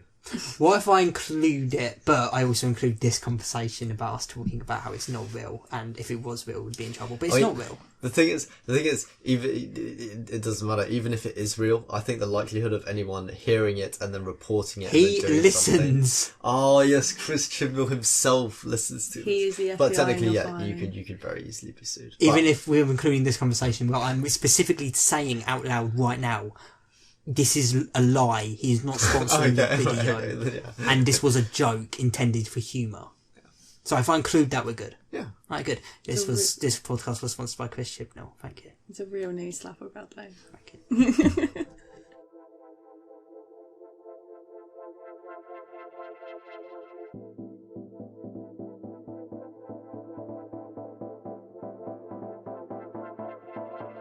And we're back. We had a break, we stretched our legs, we all had an orgy. We did not. There were no orgies. No, because remember, it's not just the three of us, but we've also got like 5 other people in the room. Oh yeah, we've also got. We have a whole pie. So we have law in the podcast. Yeah, the podcast. The There's law. 5 supporting characters who just sit around here. So your name is actually Oh man, yeah, I'm a guy because the original Bradley died, and I take his place. Andrew. I think it's Andrew. Yeah, I'm pretty sure it's Andrew. Wait, fully? And Yeah, we have law. also, I'm not actually Hector. I'm another man wearing the skin of Hector, You are. who then also skinned Bradley. Yeah. So now Bradley is no longer Bradley. He's another man. I'm wearing a the skin of horrible Bradley. friend. I've been listening to any of Archie these is also in the room somewhere. He just doesn't speak. But I exist. I mean, you exist now, and whether or not you want to leave the room after the podcast is up to you. If you say you're here, you're here. You're part of the law now. You're in the room. I mean, indefinitely. You just never. Never speak. yeah. Hi, Archie. What We're waving to him. Hi, Archie. What you are really? That's not canon yet. That's still Yeah. up to be decided. Exactly. You know, technically, according to Like, the it's viewers, canon on our it could be podcast that anything. Dan and Moose are traitors who are planning to start a spin-off podcast, and we're going to go to war with them when they do. If that happens, Because they do. They want to. Because that's incredible. They want to start a podcast. So I was actually supportive, but he was like, "No." Both of them we go without war. either of you. We go to Yeah, war. because they were both guests on our podcast, and they were like, "We would love to start one too." Okay. Yeah. I was going to say. And we've if guessed that's, on theirs and shit, but proper betrayal, I would love that. no, it'd be like a spin-off, but Yeah. it's war. It's war. We go to war Yeah. with them. Whoever gets the most Yeah. views wins. And we just have some random scats. So yeah, I want to say like probably 8 of us had a massive orgy. Yeah. Welcome back to Nethergreen. We're here to talk about another cinematic orgy in your ears and on your eyes. Spider-Man No Way Home 2021, in case you It didn't. was. Yeah. It was excellent. It was very, my very good. Fucking Now, God. for the sake of a very specific person, his name is for the sake of a very specific person, we're going to do a spoiler-free version quick. And we're not going to do it for too long, but just a quick spoiler-free review. Which there's not much we can say, but just giving the general feeling. And then we can get into spoilers. Okay, cool. What would you, out of 10? Alright, out of 10. So, this is one of the movies that's a lot like Endgame for me, where, I mean, at least not yet, I cannot rate this as a movie. I can only rate this purely as an experience. And for me, it's a 9. Endgame was also a 9. Yeah. Yes, this was on the same level as Endgame. Yeah. If not fucking higher. If this was the midnight screening, higher for sure. That would have been the best cinematic thing of my entire life. Yeah. For sure. That is a really big shame that it got cancelled. Yeah. It really is. It would have been so much better because it would have had people cheering, would have had people, like the real fans, like being able to. The 7 p.m. screening was also fucking completely. That's what it would have been in the midnight. You know, just the real fucking fans. You know. But I just love it. We got it 2 days before Americans. And there were spoilers out there everywhere, so avoid Absolutely Twitter, avoid Reddit, probably. everywhere. Like as soon as we came back, finished the film, came back, That was immediately went on spoilers. Twitter. Yeah, I had deleted Twitter. I re-downloaded it, and as soon as I did, Spoilers everywhere. Spoilers everywhere. Spoilers Everywhere. Like, people within the cinemas just watching it. taking pictures in 4K, crystal clear quality pictures. Just videos exposing and just ruining everything. It's stunning. It's similar to the same sort of reaction that Endgame did get. Like, the amount of spoilers from it, but like even before it came out, it was insane. No, the thing with Endgame though that this film had, but Endgame didn't. I don't know. Actually, I'm going to save this for the spoiler review. Yeah, I've decided because this would give it away. Let's just talk about what we can talk about and what the trailers show us. So the film is about Peter trying to convince Doctor Strange to help convince the world that he's not Spider-Man. You know, make the world forget. The spell goes wrong. It kind of breaks the multiverse a little, just a little, just a touch, just a crack, and cool. just a chip off the old multiverse block. Yeah, and it brings in some old villains from the previous films, and that's really all we can say at that point. Yeah. But for that plot, yeah, I loved it. Yeah. I loved it. It was really awesome. good. I mean, it is really good seeing the villains. We'll talk about the ones that have been confirmed. So the ones that were confirmed before this from the trailers, which. No, it's all of them. Yeah, we can talk about all of them. We got the Green Goblin. We got Doc Ock. We got the Man of Sand. We've got the Lizard. And we've got the Electro Man. I was so happy to see so many of these faces. Yeah. But some of them, you don't even really see their faces that much. Because some of them are just completely CG for like the entire movie, essentially. Which, I mean, I don't know, I get it. Especially if it was because of COVID, I'd better get it. But, you know, I don't know. Some of them, like, yeah, Sandman's in it. But is Thomas Hayden Church really in this movie? No, he's in a shot. Yeah. You know, is Rhys Ifans, who plays the lizard, really in this movie? No, it's mostly CG. They're mostly in character. Well, even the actor that plays Sandman wasn't actually visually on screen at any point. Yeah, you think it was CG, but apparently he was on set. He may be on That set, wasn't- but it doesn't mean he was within when shots. he was turning into a person again, that was CG. That was a CG person. Obviously. Yeah. He wasn't going to really turn back into a person from sand, was he? He's not a method actor that style. Sandman. Like, it's not going to be the same. Of course No, it's I mean, you know, his face that was CG. Like it wasn't composited. That was like a CG person. No, but the after that, when he was Yeah, that's what I'm talking about. no, I don't know. I think I don't know. It probably is all CG because these films just do that nowadays. You know, everything's probably CG. This entire film could have been CG. You know, maybe there wasn't a single real person in this film. It was just all voice all acting. animated. It would surprise me. But overall, man, oh man, this is going to be a film that I predict I'm going to see not once, not twice, but maybe even 3 times in the cinema. Yeah. I could go and see this again and again, and when I own it, man, oh man, this is going to be my number 1 comfort movie of all time, I think. Yeah. Especially the last half. Honestly, there was just so much involved. Mm-hmm. Like, it felt like 3 or 4 different films within the same film. It was, and this was said by the marketing team before it, but I completely believe them after seeing this. This is Spider-Man Endgame. Yeah.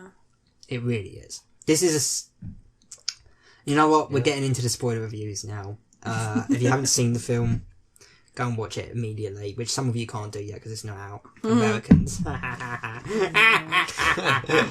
But, and if it's not out, sorry, but just try and avoid spoilers and pause it now. We'll wait. You know what? No, don't pause it. We'll just wait. I'm going to assume you've seen it. And if you haven't, then what's taking you so long? Come on. But, man, it's Spider-Man Endgame because it's the fucking it's not just like they don't just look like the villains.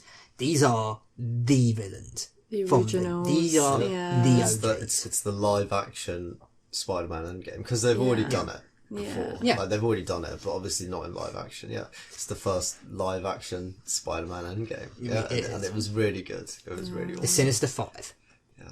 Which I don't mind. I don't mind because we get in the end credit scene and we know this from Venom, but Venom was supposed to be there, but he just kind of stayed behind and was talking to a bartender the entire time. Yeah. But left a little bit of a little bit of stuff behind. Symbiote. Yeah. A little bit of goo. A little bit of black bit of venom goo. goo. Yeah. But let's get really in depth now. Let's talk about this film from beginning to end. Starting with beginning. It began. Let's get to the end. It began. It ended. Yeah. That was the film. Yeah. That's every film. I mean, yeah, that is technically every film, yeah. Every No, film for is real. So it begins reprising the scene from the end of Far From Home. His identity's been revealed. He gets MJ and him the fuck out of there. Get out of there. Get out of here, Spider-Man. You're not welcome here. You're a menace, is what J.K. Simmons was shouting across the street from him. Menace, You're Spider-Man. a menace. Get out of here. Bring me pictures of Spider-Man. But then, so after that, you know, he's dealing with the repercussions. You know, the FBI have come in. He's had to move to a safe house with Happy, and you know, at one point he's like, "Oh shit, you know what are we gonna do? We're not gonna get into MIT." And then he's like, "Oh, we're gonna need a lawyer. We're gonna need a lawyer. The best lawyer." Now, man, oh man, I don't even know if I've really talked about this on the podcast enough. Daredevil is my shit.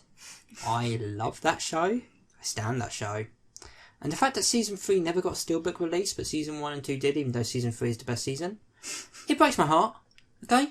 It hurts. It really does. It hurts.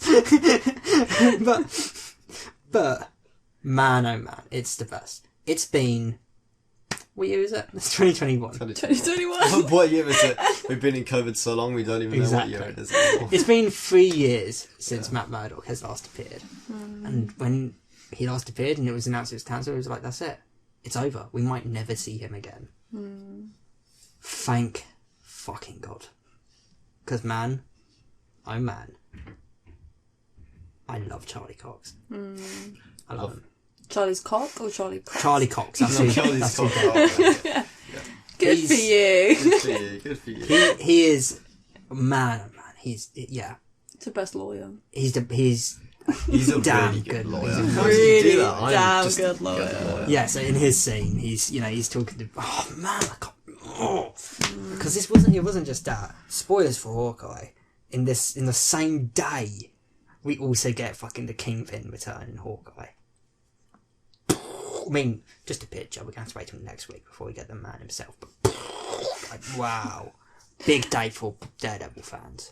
Big day for Spider-Man. Big day for Marvel fans. Big day for fans of love. Big day for fans everywhere. Of positivity, you know. No, all good things. Yeah. And they whipped out all the guns. So, they don't get into MIT because they're like, we don't like Spider-Man. And you are Spider-Man, Peter Parker. We're not going to let you in. All your friends. We don't like you. Fuck you all, is what they say. Yeah.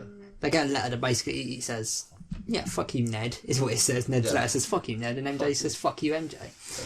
And at that point, he sees a little Halloween light. And he's like, man, oh man, I know a wizard who could possibly help. And we get Doctor... What did you think of Doctor Strange's inclusion in the movie? Because here's why I was actually quite happy with it. Because he wasn't in it that much. Like, I thought, because when he was announced, because in Homecoming we have Tony Stark, who is like a mentor figure for Spider-Man, for Peter. Even though he's not in it that much, he's still very much... his influence is felt throughout the entire film. In the second, that role was Nick Fury. So for this, I was like, okay... it's going to be the same. He's going to be like the mentor. But no, he fucking beats Doctor Strange, and then he's just like, all right, that's the Doctor Strange problem dealt with. Let's just take control now. Yeah. I was so fucking glad that happened, because I was really worried it was just going to be like, oh, okay, again, he can't do anything without fucking someone's help. But no, I mean, technically he couldn't, but at the same time, the help he got was him. Again, we're in the spoiler section. But man, okay, so... spell goes wrong. He's, they don't know instantly what's happened, but, Doctor Strange is just like, you fucked up, kid, and call me sir now. I want you to call me daddy. Call me daddy. It was so confusing when it came to that, though, because they'd be like, call me Stephen, call me sir, call me Stephen, call me sir. Make up your mind, doctor. Call me Stephen. You're a doctor. Don't go by sir. That's true. You should have been like, call me Dr. Stephen Strange, PhD, MD. Yeah. Like, go all out. Don't go, sir. You're not just a sir anymore. You went to medical school. Actually, yeah, why not Doctor? Yeah, he's known as Doctor because he's physically a very, famous doctor. Oh, one of the most popular lines of Doctor Strange was him going, Mr. It's Doctor. Mr. Doctor, it's Strange. Yeah. Maybe. Who am I to judge? It's a fun line. Fun little... It's a famous line from, like, Marvel films about his character, but yet he just goes, call me sir. Yeah. Why would you, not use your title? Yeah. To be fair, that would have actually been... Because, the whole thing was, don't call me sir. Yeah. If at that point he had snapped, call me Doctor, I actually would have been like, oh, shit. Yeah. That would have been like fuck. Okay, shit's going down kind of thing. That would have been good, to be fair. That would have been good. But yeah, after that, he's like, okay... to be fair, I did, like, when it was revealed that, he hadn't even tried to talk to MIT, the first thing he did was Doctor Strange, I was like, what the fuck are you doing, Peter? I was like, what the fuck are you doing, Peter? I mean, what are you doing? Like, I thought that was, what a selfish arsehole. No, but, like, really, that was, like, don't worry what, like, I shouldn't have been surprised. We saw it. But that was actually the first thing you came up with. Yeah. You get rejected from MIT, and instead of calling them, or like Googling if you can call them, or seeing what any other else you could do. The problem yourself. The first thing you actually did think of was, and Doctor Strange calls him out, he was like, wow, I'll rather brainwash the planet. Yeah. Like, whoa, why was that not the first thing you... I'm surprised that wasn't the first thing you thought of when it was revealed. I'm surprised you didn't go, what the fuck, I'm going to go to Doctor Strange. But they do emphasise a lot in the film. He's just a kid. He hasn't been taught a lot of things. He grew up with an aunt. Doesn't mean she's going to give him every lesson needed. No, that's the point. Especially about, like, education. Education system's fucked. No, but that's the point. I'm not saying it's a flaw of the film. It's a flaw of the character. Yeah. He's a kid. He should know better. Yeah, no, don't get me wrong. It's definitely not a flaw of the film because at the same time, it makes a lot of sense because if Doctor Strange is fucking around, why wouldn't you go to Doctor Strange? Yeah. He's Doctor Strange. Like, oh yeah, I know Doctor Strange is just round the corner to the left, but I'm actually going to figure this one out on my own. Yeah. Like, no, I'd go to Doctor Strange. Fuck it, I'd go to all of them. Yeah. Hey, fucking Bucky, are you around? Bucky, come and help me. Like, I would have knocked on every door. Hey, four, are you good? Can you come with the Guardians? Party four. Tony. Oh, wait. The Watcher! I know you're watching, help me! Man, like, it's a character flaw. And, yeah, to be fair, the movie calls him out on it. And that's why Doctor Strange throws him out. Yeah. So, yeah, he does finally go to talk to the main MIT lady. By the way, I saw a lot of people saying that they thought this actress was going to be playing MJ's mum. Really? Yeah, that wasn't true at all. No. That was one of the only leaks. And I almost said this in the non-spoiler review, but now I can say it. Most of the leaks in this film were genuine. Almost all of them. That one wasn't. Yeah. But a lot of them were. Yeah. Even the scaffolding one. The scaffolding link. The dodgy scaffolding link with the really crappy... No, dude, it's worse than that. There was an entire Reddit post that was like a list of like lines and actions that happened. Really? They knew that, for instance, they had predicted that Norman was going to be the main villain. Not predicted, clearly it was actually someone who had read the script and knew what was actually going to happen. They knew Norman was going to be the main villain. They knew that they would both have about half an hour of screen time and that they wouldn't just be a cameo. They knew that there would be a conversation about the web shooters and it would be like, is that stuff coming out of you? Kind of thing. Yeah. They knew that at some point Toby would finish the great power comes great responsibility thing. They knew so much that, it had to have been someone who had actually read the script properly, legitimately. Yeah. You know? So, a lot of the leaks were genuine. Yeah. See, I believe that majority of the leaks as well were all planned by the production house. Yeah. Because it was the perfect marketing strategy. It was. Perfect. It got everyone hyped up for it. They didn't need to be in a single trailer or need to be in a single poster. They didn't need to be mentioned once in the marketing. Quote-unquote leaks. We did all the marketing for them. Yeah. Us...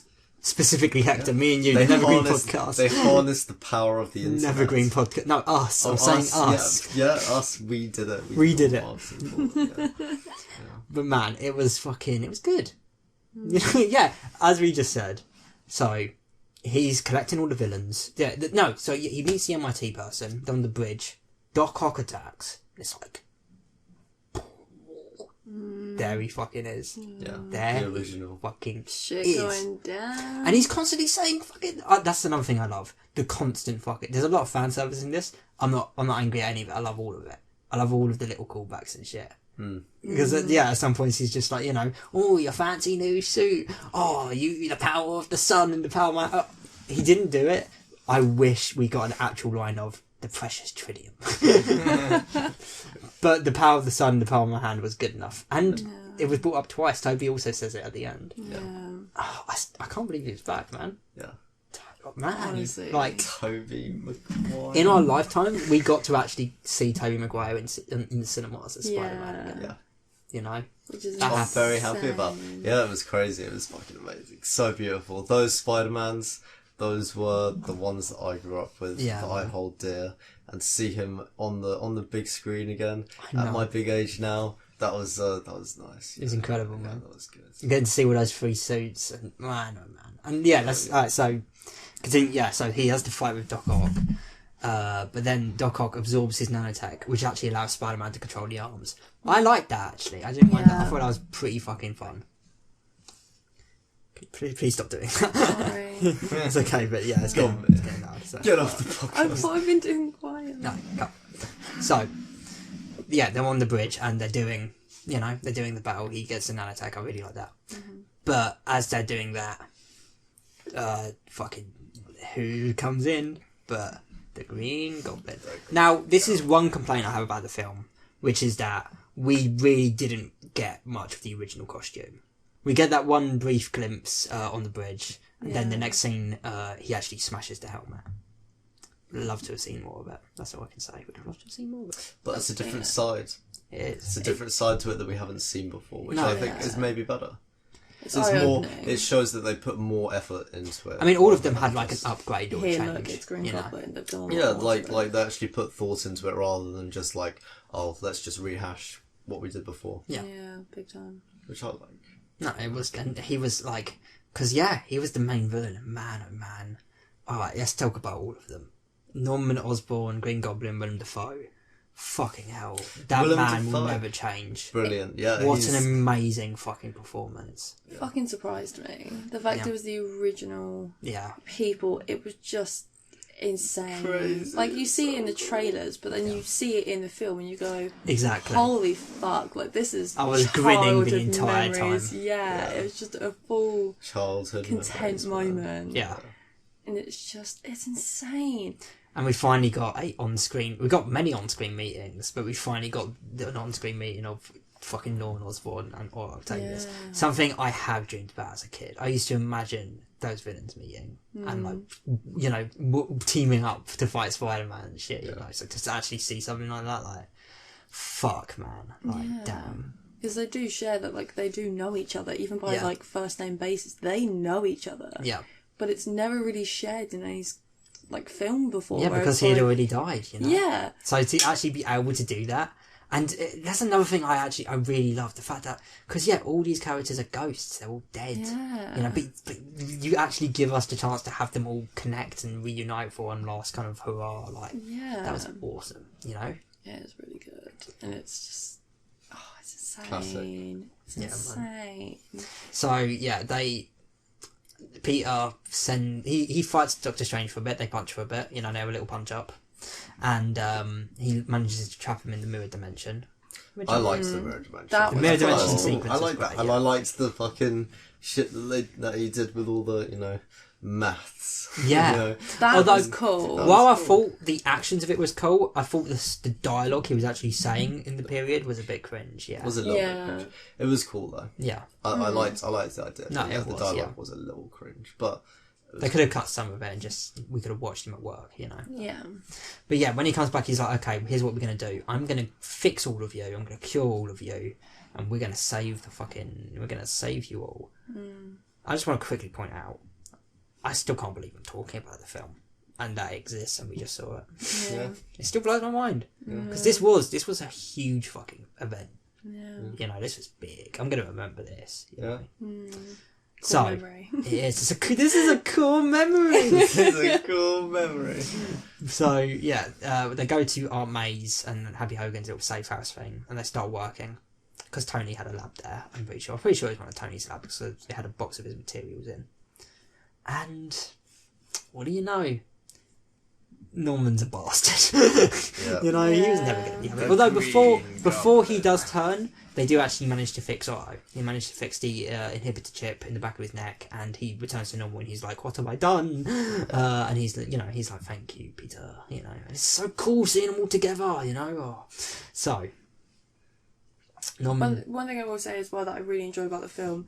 When it was the Spidey sense. Yeah, and they had some of the those best Spidey effects. sense in, actually, yeah. Because, like, you watch it with Miles and it's when the lines appear and you know.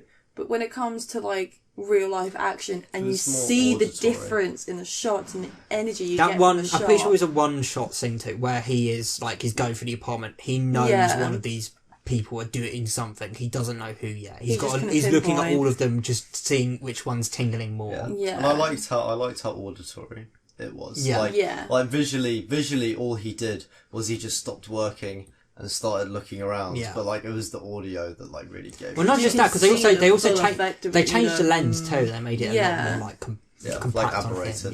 Yeah, which I found incredible because it's not something you usually see in action, like live action at least, where it's like you see like a physical response. I did like how the Raimi films did it too, though, where it's like. It goes slow motion and shit. Like, that was always dope. But yeah, so Norman goes rogue. A big, they all fight for a bit. Most of them just run off and go on their own merry ways because they want to live. Norman decides, you know what? I love fucking with Peter Parkers. I just love fucking with them. And especially love fucking with their Aunt May's. So he sends a bomb into Aunt May's stomach, essentially. Yeah.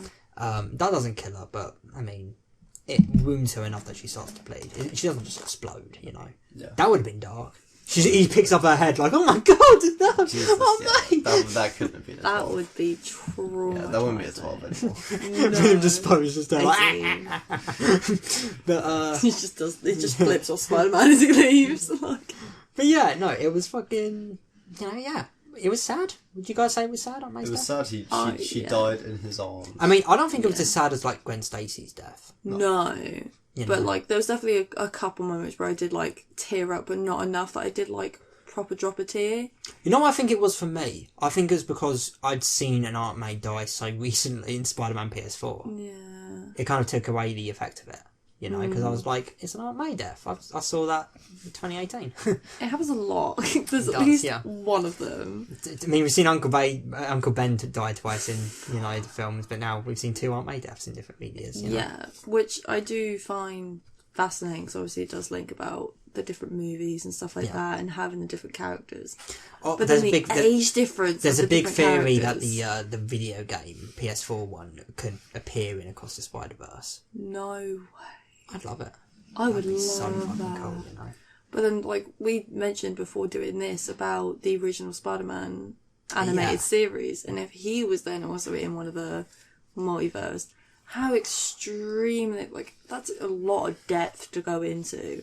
Because, like, the kid that was in the cinema when we went there didn't recognise Toby. He didn't recognise Toby. It was just like, oh, look, Yeah. he's shooting webs too, like the other guy. And we're like, oh my god, there's kids that don't know these two. I was like, bless one him. of the original. Because he's gonna go home, and his parents are probably gonna buy him the originals, and he's gonna maybe watch them for the first time. Yeah. Which is incredible. Yeah, he gets to live that for the first It time. was so wholesome, but at the same time you go, fuck, is it that old that kids nowadays don't know who these characters are? Dude, here's how old it is, and because again, they all appear in this, you know, and this was like, alright, so this was 10 years after the original Spider-Man 4 was supposed to be released.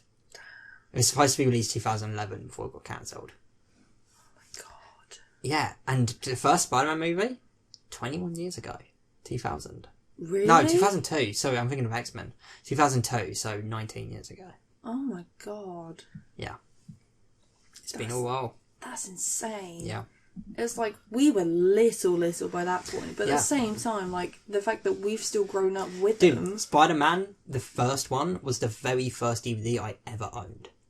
Ever. Really? The very first one that was ever bought from me. That's insane. Yeah. I don't have it anymore. Classic Spider-Man. It was, man. I remember that DVD well. I'll never forget it. It's etched in my fucking brain, the format of that DVD. Yeah. So good. Classic Spider-Man, man.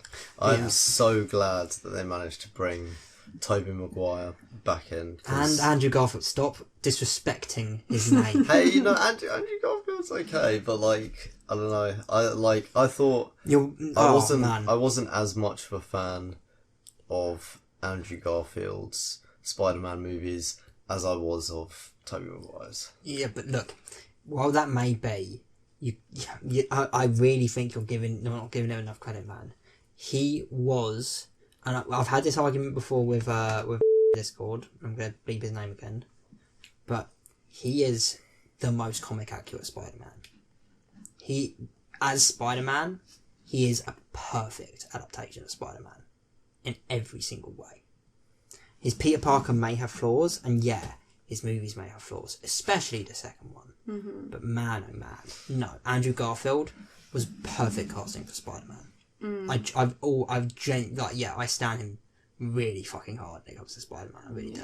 So I was just as happy to see him back as I was Tobey. Even though obviously I won't lie and say like Tobey, like it was more meaningful to me because, you know, I did grow up with Tobey and shit, but I was just as excited, like pure excitement and thrilled to see him back. Yeah. You know, the same way I would be if in like a multi-doctor special to see any of the doctors. Like I might have a favourite doctor, but to see any of them, like man, that's going to give me some excitement, you know?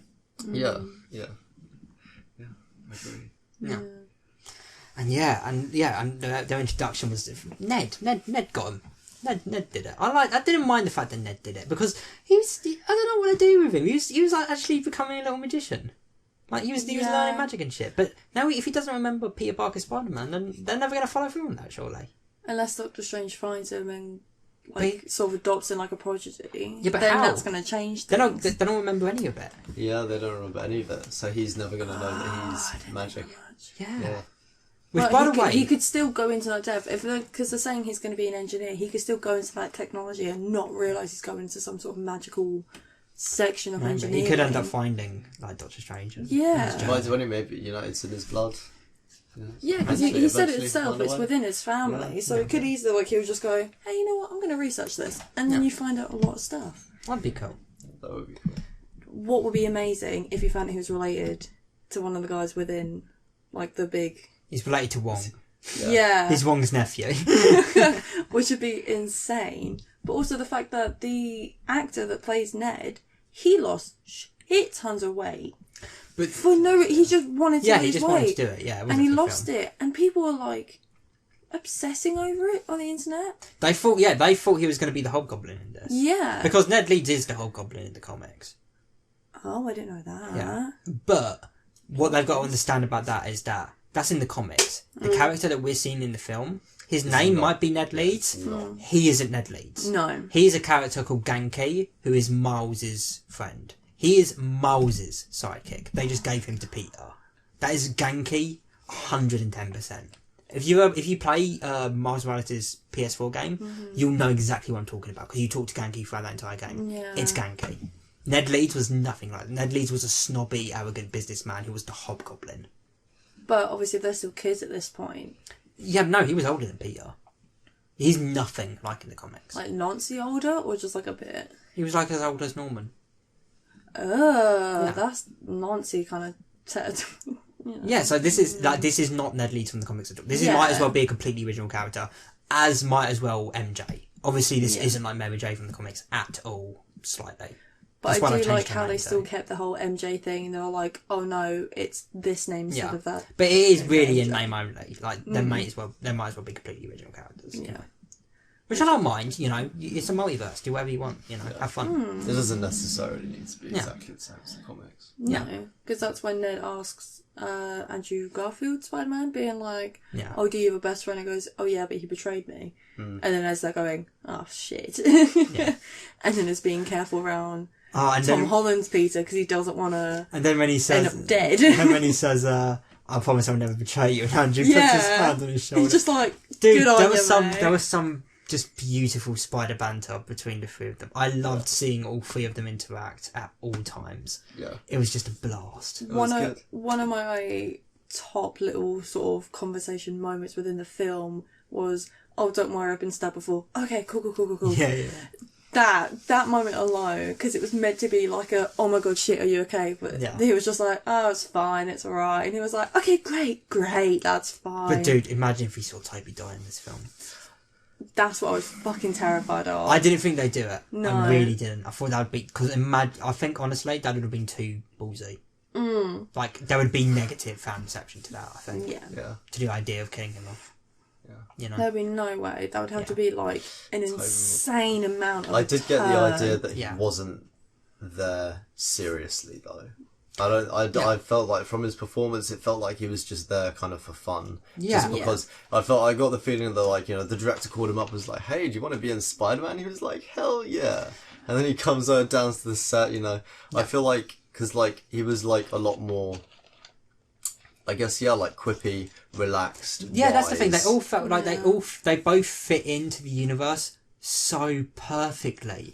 It was so fucking weird seeing them in the MCU, but they fit in perfectly. They really did. Yeah.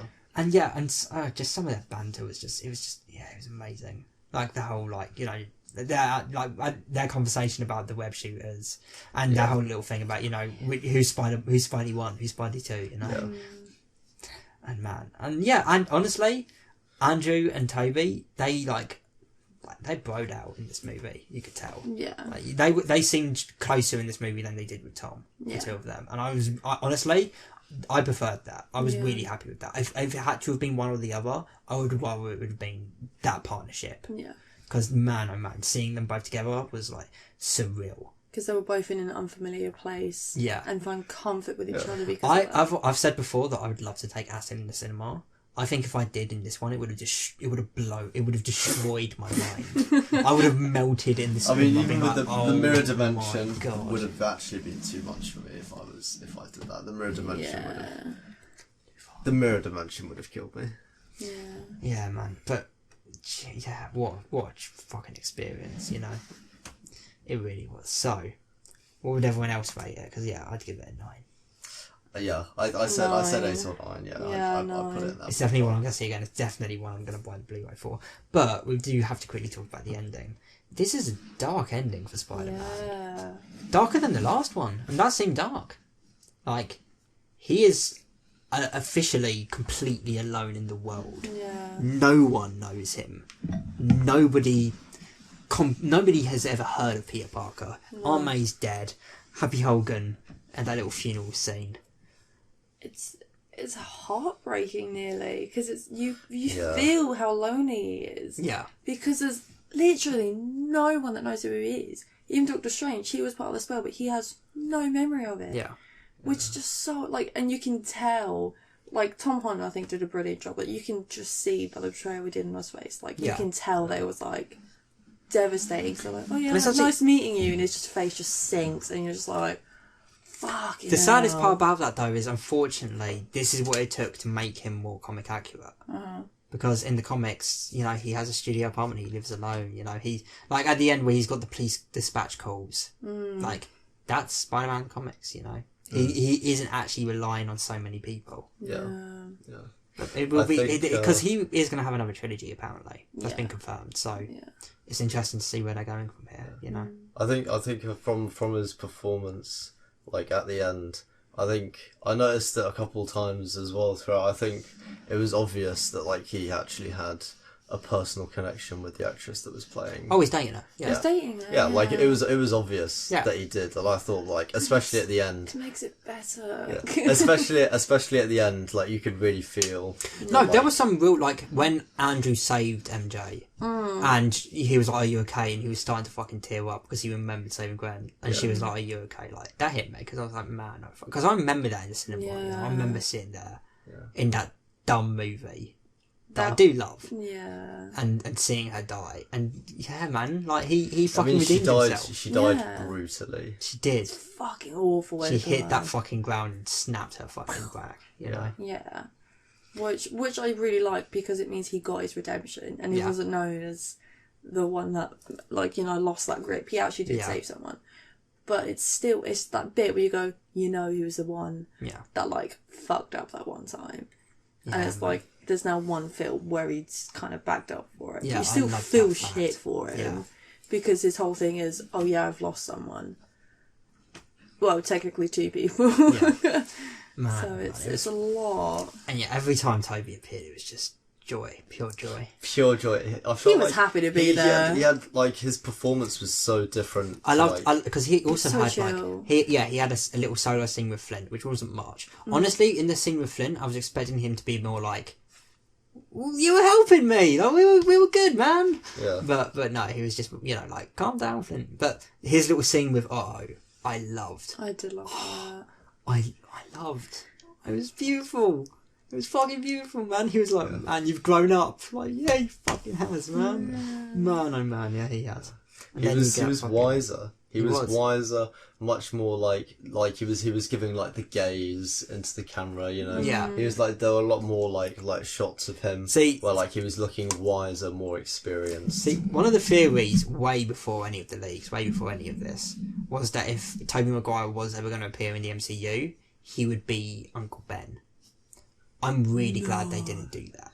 And there was also theories that if he was to be Spider-Man, there'd be a moment where he'd be like, Uncle Ben? And he'd be like, no, I'm you. I'm really glad they didn't do that, man. I think that would have really... Yeah, it would have been weird and it would have cheapened it a lot, in my opinion.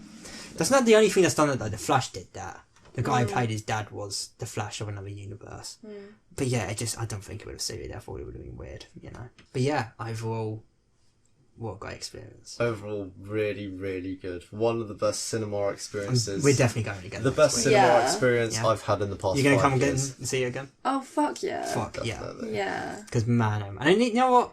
Let's boost the sales. Fuck it. Yeah, let's go see it. Because man, oh man, what a fucking fantastic film. Honestly, I would not miss it High quality. again. Top caliber. Yeah. Yeah. Really good movie. One of the best cinema A experiences. sequel to I've had. every single Spider-Man movie. Yeah. All of them. Excellency.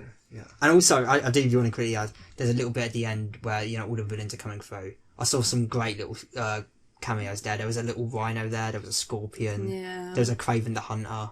There was. When I get the Blu-ray, I can't wait to go through that frame by frame. Yeah. But yeah, I think So sick. that's it though. I think we talked about all of it, everything. Yeah. Thank you for listening. We hope you've enjoyed. Mia, have you enjoyed being on? I have, thank you. Would you ever come back on? We'll see. Yeah, you'd have to get invited. That wasn't the invitation. That was just me like inquiring. But you know, we'll have our secretaries talk to each other. And, Yeah, you know, we'll figure something out. The lawyers will reach out to your lawyers. Yeah. Something will be sorted I've out. got a really good lawyer. You can Really good really lawyer. good lawyer. Yeah, well, our lawyers have really good lawyers. Oh my god. Double dare me.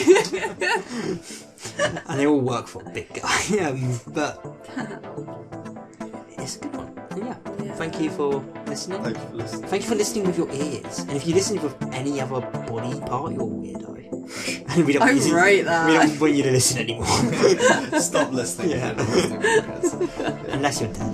Yeah. And you listen to it. Actually, no, you would be listening with your ears. What am I saying? You'd see it, but you'd still be hearing it. But yeah, that's it. Thank you for watching and See you next time. goodbye. Bye.